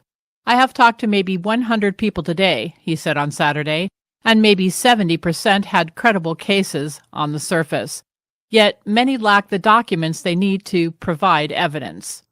Last week, Breitbart News reported how caravan migrants in Tijuana began scaling the U.S.-Mexico border fence. In response, the Department of Homeland Security has placed razor wire along the top of the fence. Locals in Tijuana protested against the arrival of the caravan migrants, as Breitbart News reported, demanding that they leave the city. With your daily digest of current events and commentary, this has been Headlines with a Voice.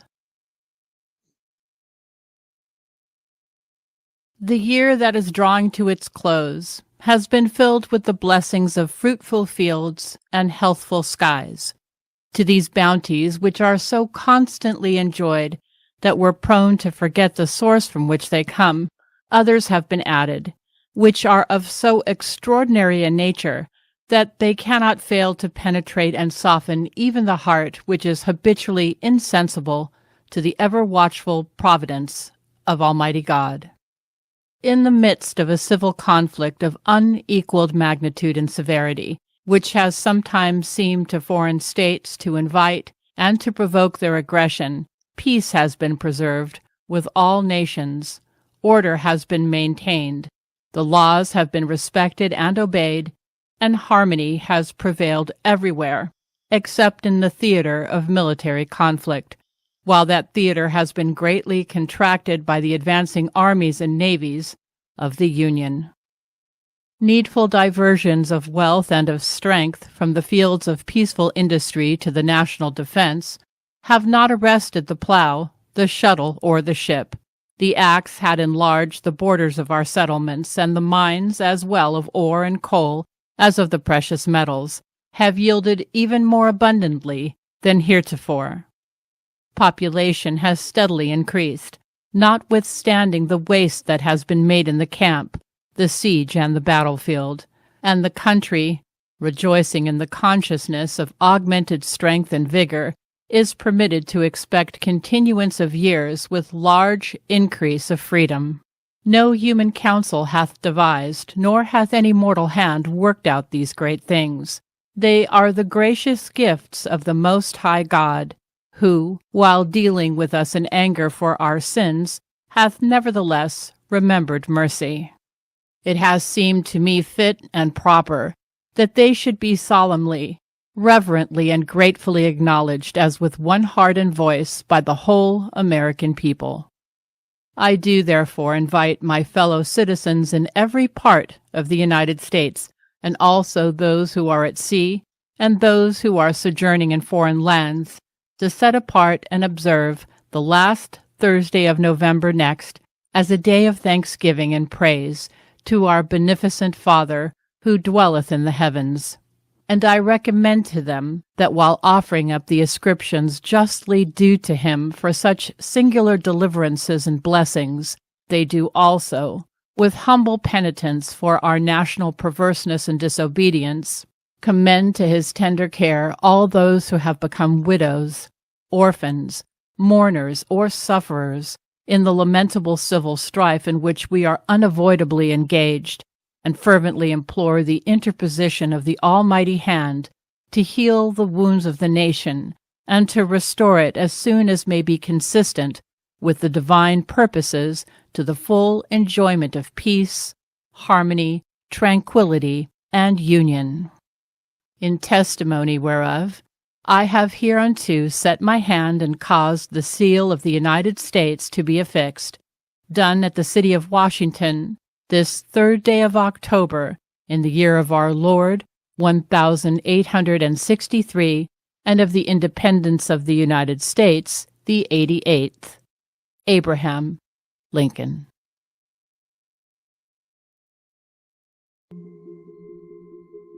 He was born in Kentucky in 1809. He and his sister Sarah, known as Sally, were born to Nancy and Tom. The father, Tom, was an uneducated but relatively successful farmer. But as more people made their way into Kentucky, the father found that the laws didn't protect him from people poaching his land.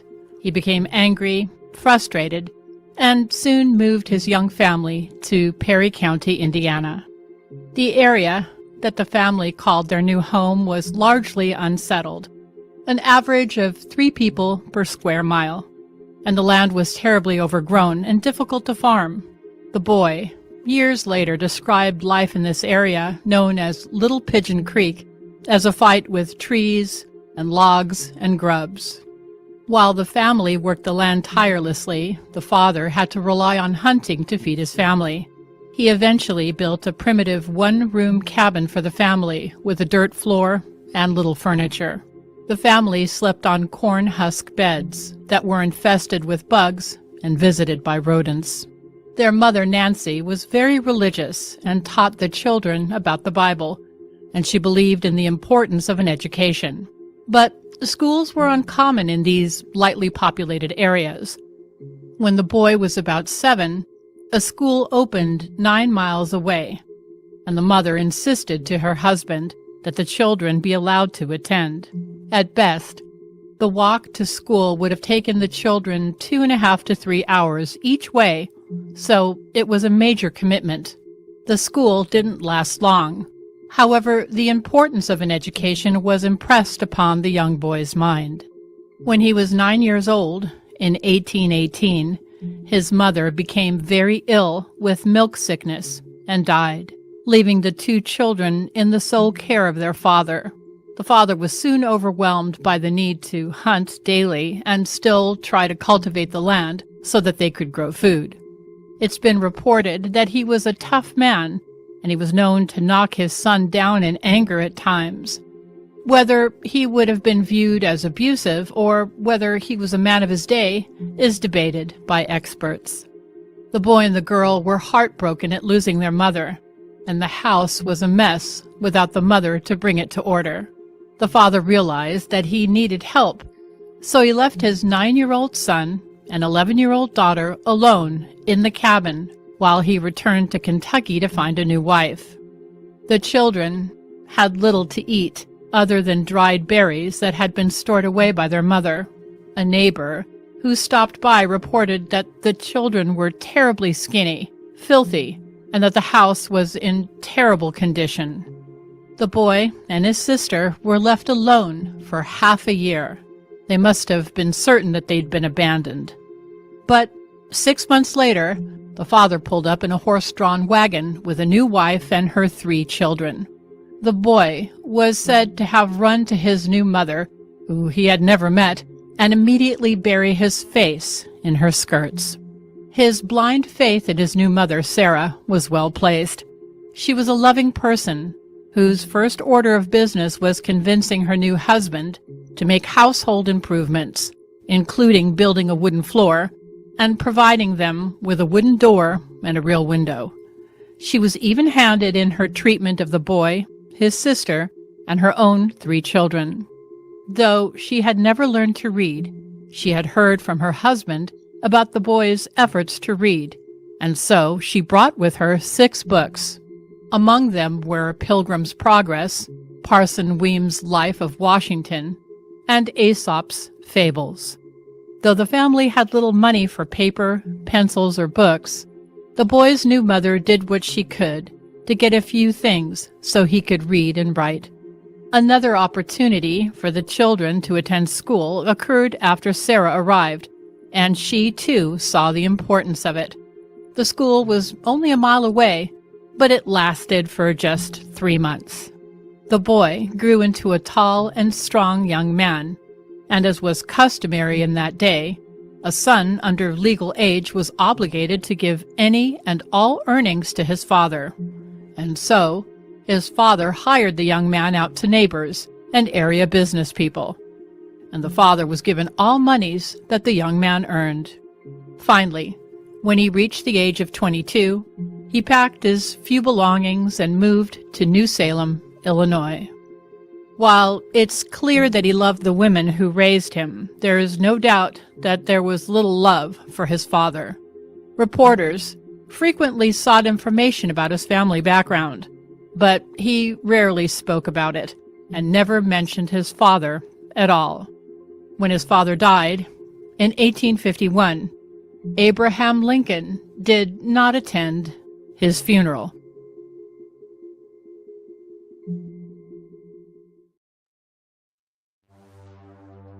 Whenever disclosure of a new invention is deemed to be detrimental to national security, a secrecy order may be imposed on the patent application, preventing its public disclosure and blocking issuance of the patent. By the end of fiscal year 2018, shadowy government officials just over the last 7 to 8 decades have issued 5,792 secrecy orders. Just in the last year, since 2017, the United States public has been again denied the knowledge and possible benefits of an additional 77 patentable advancements, most of which the U.S. taxpayers funded. Globalists have feared U.S. innovation for centuries. They want serfs, not educated, innovative peers who would one day have the intellect to recognize that they're being preyed upon by economic parasites. Rather than forage for food and secure shelter and a meager existence on Earth, 20th century humanity dreamed of reaching up to the heavens. To accomplish this, mankind requires advanced energy technologies. This table shows that the suppression of geothermal atmospheric liquefied thorium chemical reactors was of paramount importance to the globalists, because they recognized that this was another threat to the status quo of their secret dominion over humanity. GALT technology would not be permitted to go to commercialization until the day that the globalists could directly benefit from it. GALT arose out of the Manhattan Project in the mid-1940s, along with Congress' Joint Committee on Atomic Energy and the President's Atomic Energy Commission. Between the 1950s and 1960s, the knowledge of geothermal atmospheric liquefied thorium was held back from the United States public.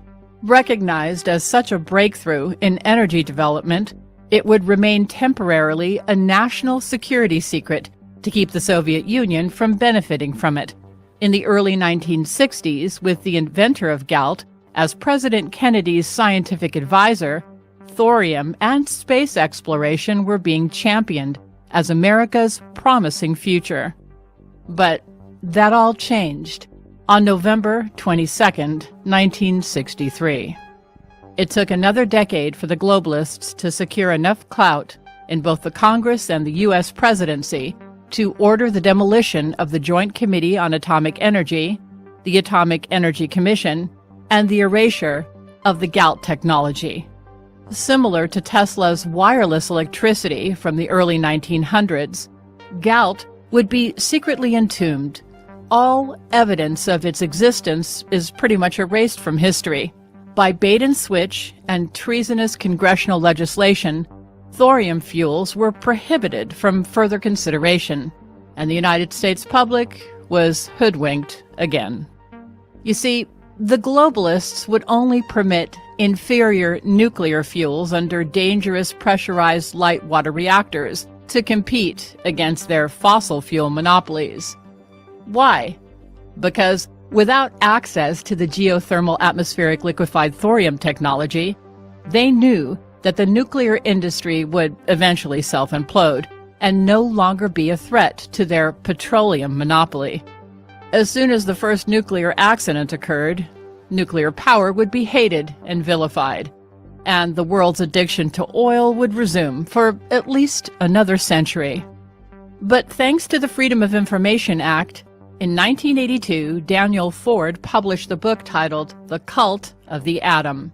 His book documented the arrogance of government officials who refused to acknowledge the dangerous flaws of pressurized light water nuclear reactors. The minions of the globalists not only refused to listen to the warnings of the nuclear design engineers, they actually threatened to prosecute and imprison anyone attempting to leak their fears to the U.S. public. The nuclear accidents at 3 Mile Island, Chernobyl, and Fukushima assured the world's continued energy addiction to oil. That's interesting.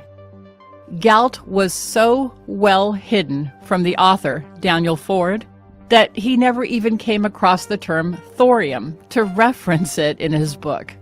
Thus, one of the greatest energy innovations of the 20th century would be buried in a time vault. But it would be rediscovered 25 years later, padlocked behind a metal door within a former secret government Manhattan Project laboratory, overseen by the Department of Energy since 1975. Now, nearly 20 years later, in 2018, the rediscovery of Galt by NASA physicist Kirk Sorensen were finally able to put the pieces of the puzzle together.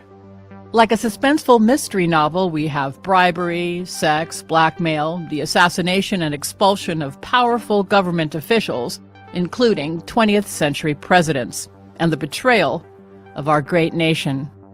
From antiquity down through the centuries, the globalists have used their vast wealth to erase their crimes against humanity. They use their looted wealth to control the corporate media, the vast publishing industry, and what historians are permitted to put to paper. And this is why President Abraham Lincoln from the 19th century remarked, "History is not history until it's the truth."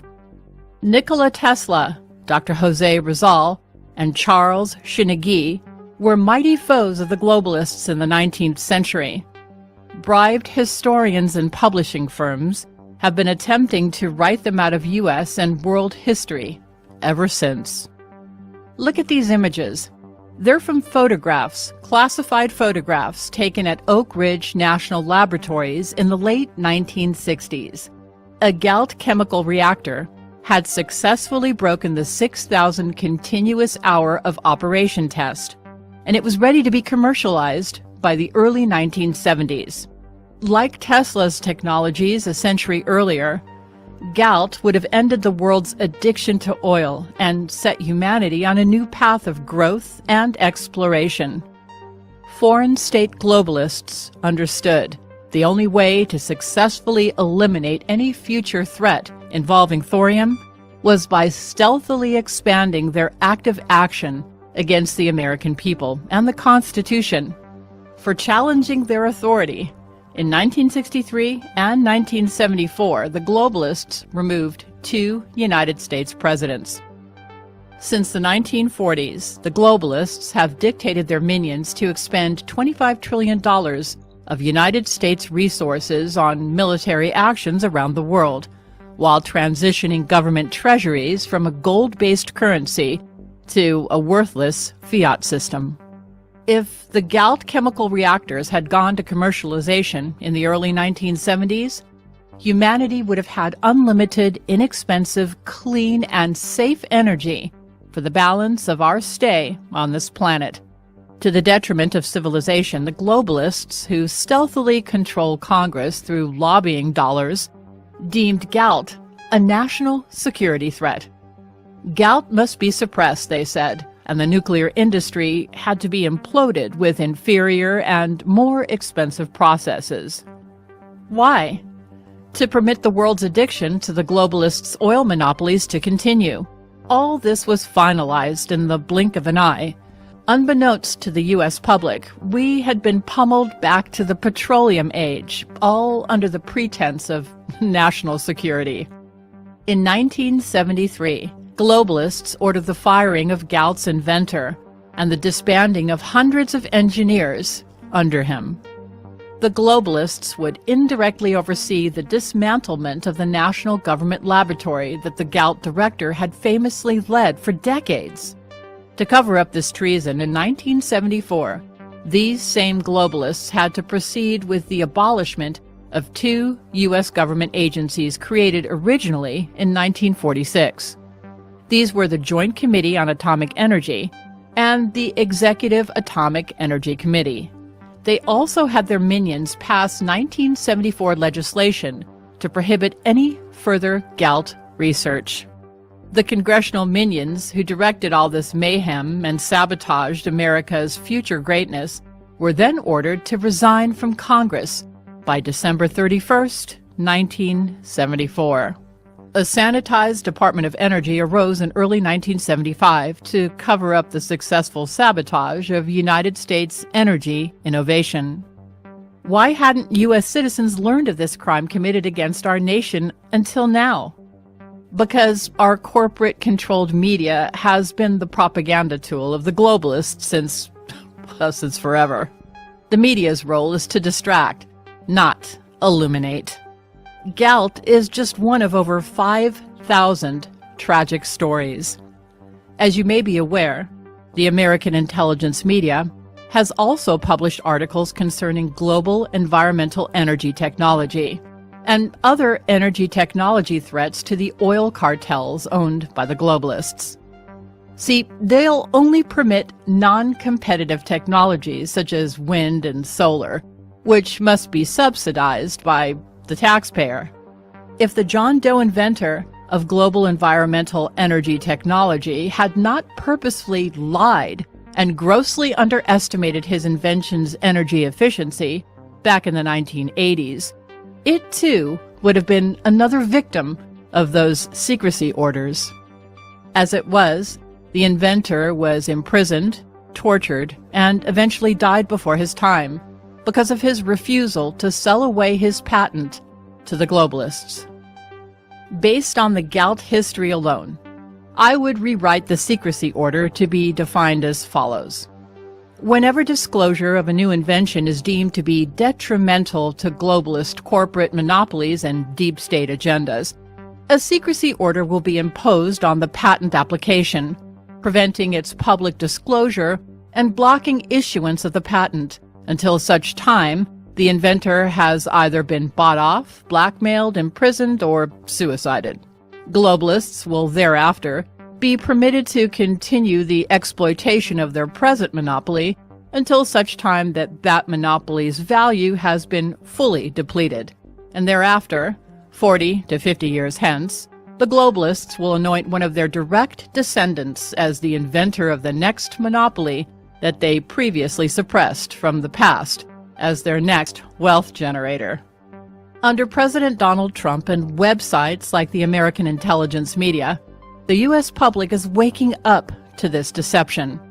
If the American people want a more accurate understanding of the United States and world history, they have to continue to explore alternative information sources, including long-neglected books published prior to 1960. Access the links in the production notes to find out more about global environmental energy technology and the fate of other inventors. With your daily digest of current events and commentary, this has been Headlines with a Voice.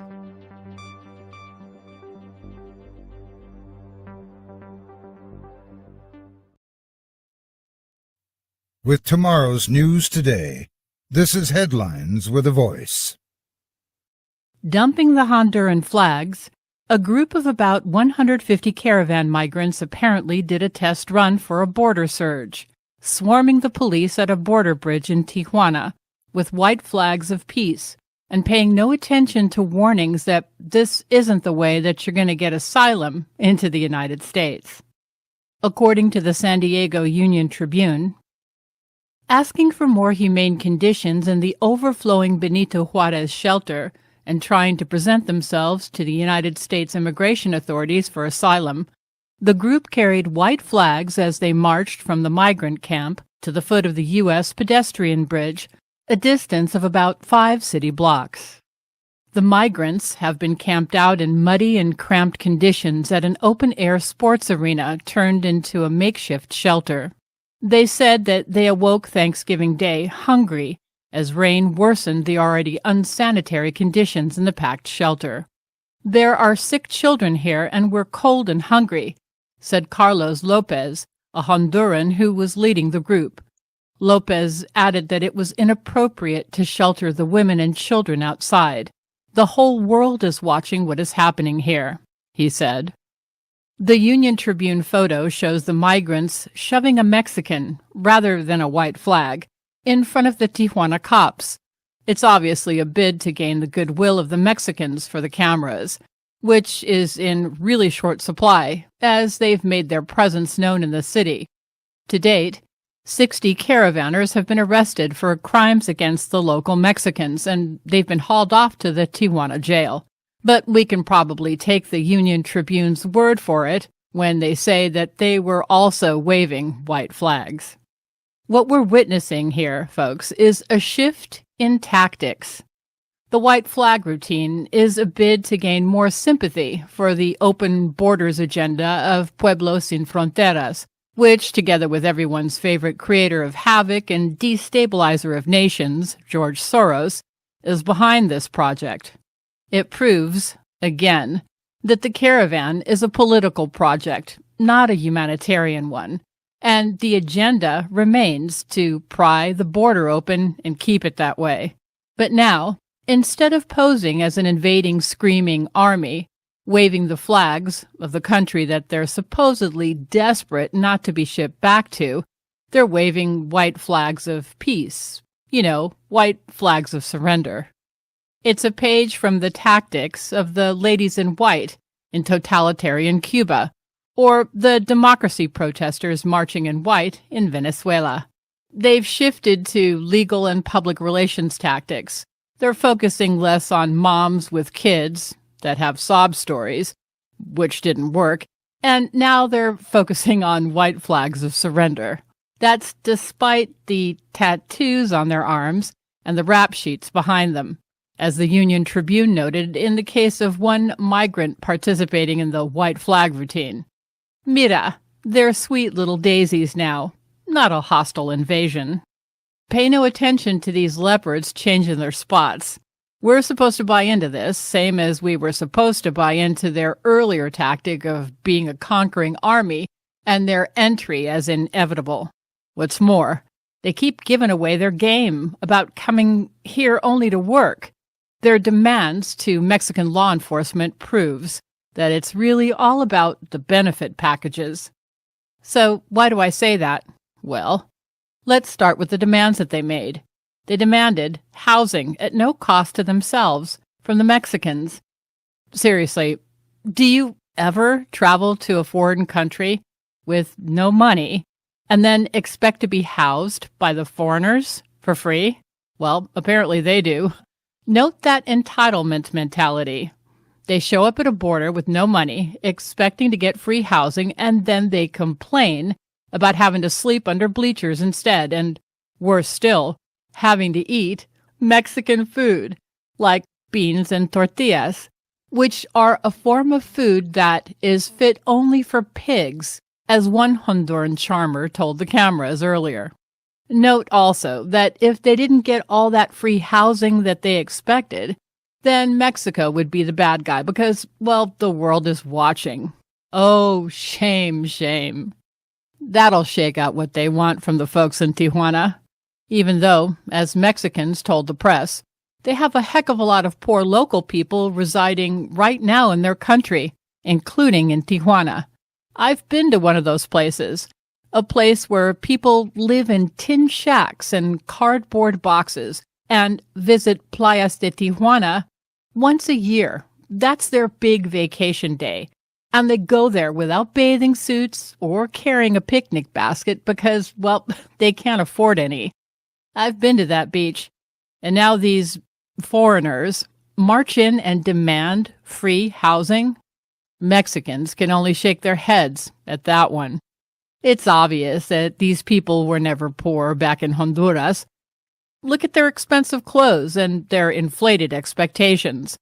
Now they're trying to shake down the Mexicans into providing them with free 5-star hotels while they wait for their phony asylum claims to be processed.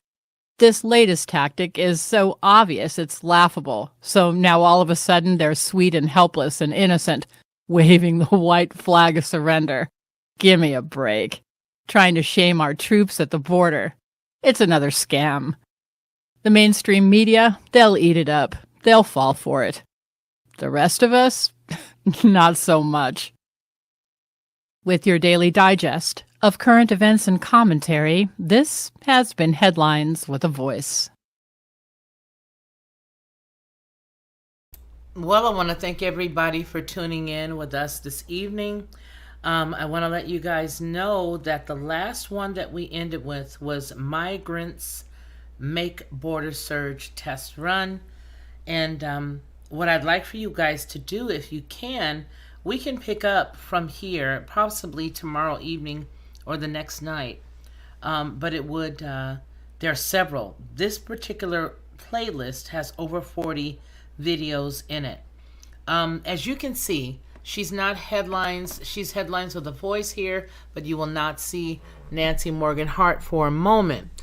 With that said, there are a lot of questions in the chat about her personally.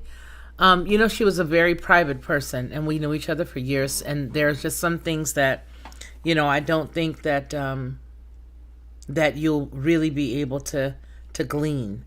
But what I'm going to tell you is this. She was a very spot-on person. She looked below the radar, where everybody else sort of glanced, and danced around. She got a lot deeper. So right now we're at 2 hours and 7 minutes into this live broadcast. We will pick back up because I feel that 2018 is very pivotal. It is when we all began to open our eyes and see that there was something innately wrong, that something was not right, that the promises that we received or that we heard were not going to come to fruition. Sorry about that. Got humans in the background. Joy Trujillo, girl, what you talking about? We must test all spirits. Wow. I'm a white girl, ate beans and rice and tortillas today. Sue me. I have cornbread and beans, only a different package, refried beans and corn tortilla. What are you talking about? You just sound like an American, honey. You just sound like a person. That's all you sound like to me with your sweet self. Teflon Don, yes, please. Okay, so that's what we're going to do. Lady M, it's very good to see you. Very, very good to see you. Many people have crossed borders from even flown into this country for years. Yes, Marty Lauderdale, I want to thank you for being a very precious mod. You've been here since the very beginning for the past couple of hours, and I just want to thank you as well as Deborah Johnson. And listen, you guys, there are so many things that if you dig back and you look back, you'll see that a lot of people. Joy Trujillo said, just human. That's all I got. Well, okay, we appreciate that. So what I want to say, you guys, is the fact that, yes, there's a lot of stuff that if you dig into 2018, everybody's light bulb, I believe, started to come on. Mine, as I told you guys earlier, came on exactly the day after we voted, and I received word from the Ruach that, hey, all you got is time, because it's not really going to be much different. And I really honestly wrestled with that. And I sort of kept it to myself. I told 3 people, because the word says that out of 3 or more witnesses, let every word be established. And so I shared it with a couple of more people. And then it all of a sudden began to become fruition. And then I think a lot of more people this year sort of let it go. And I want to just say publicly that if you see this cat again, he is definitely that cat. And we're going to just leave that at that. All right, you guys, you know what we always say with the Lockhart group, and that is that man shall not live by bread alone, but by every word that proceeds out of the mouth of the Most High Yah. Until we see each other again, I want you guys to make sure that you take care of yourselves. And I want you to make sure that you take care of one another. Until we see each other again, you all, please be blessed. To receive instant notification each time I upload, please hit the subscribe button and the bell notification.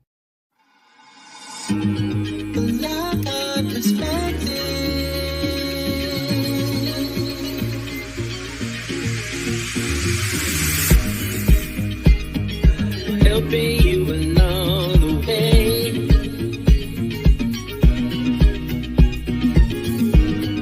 helping you to make it through another day.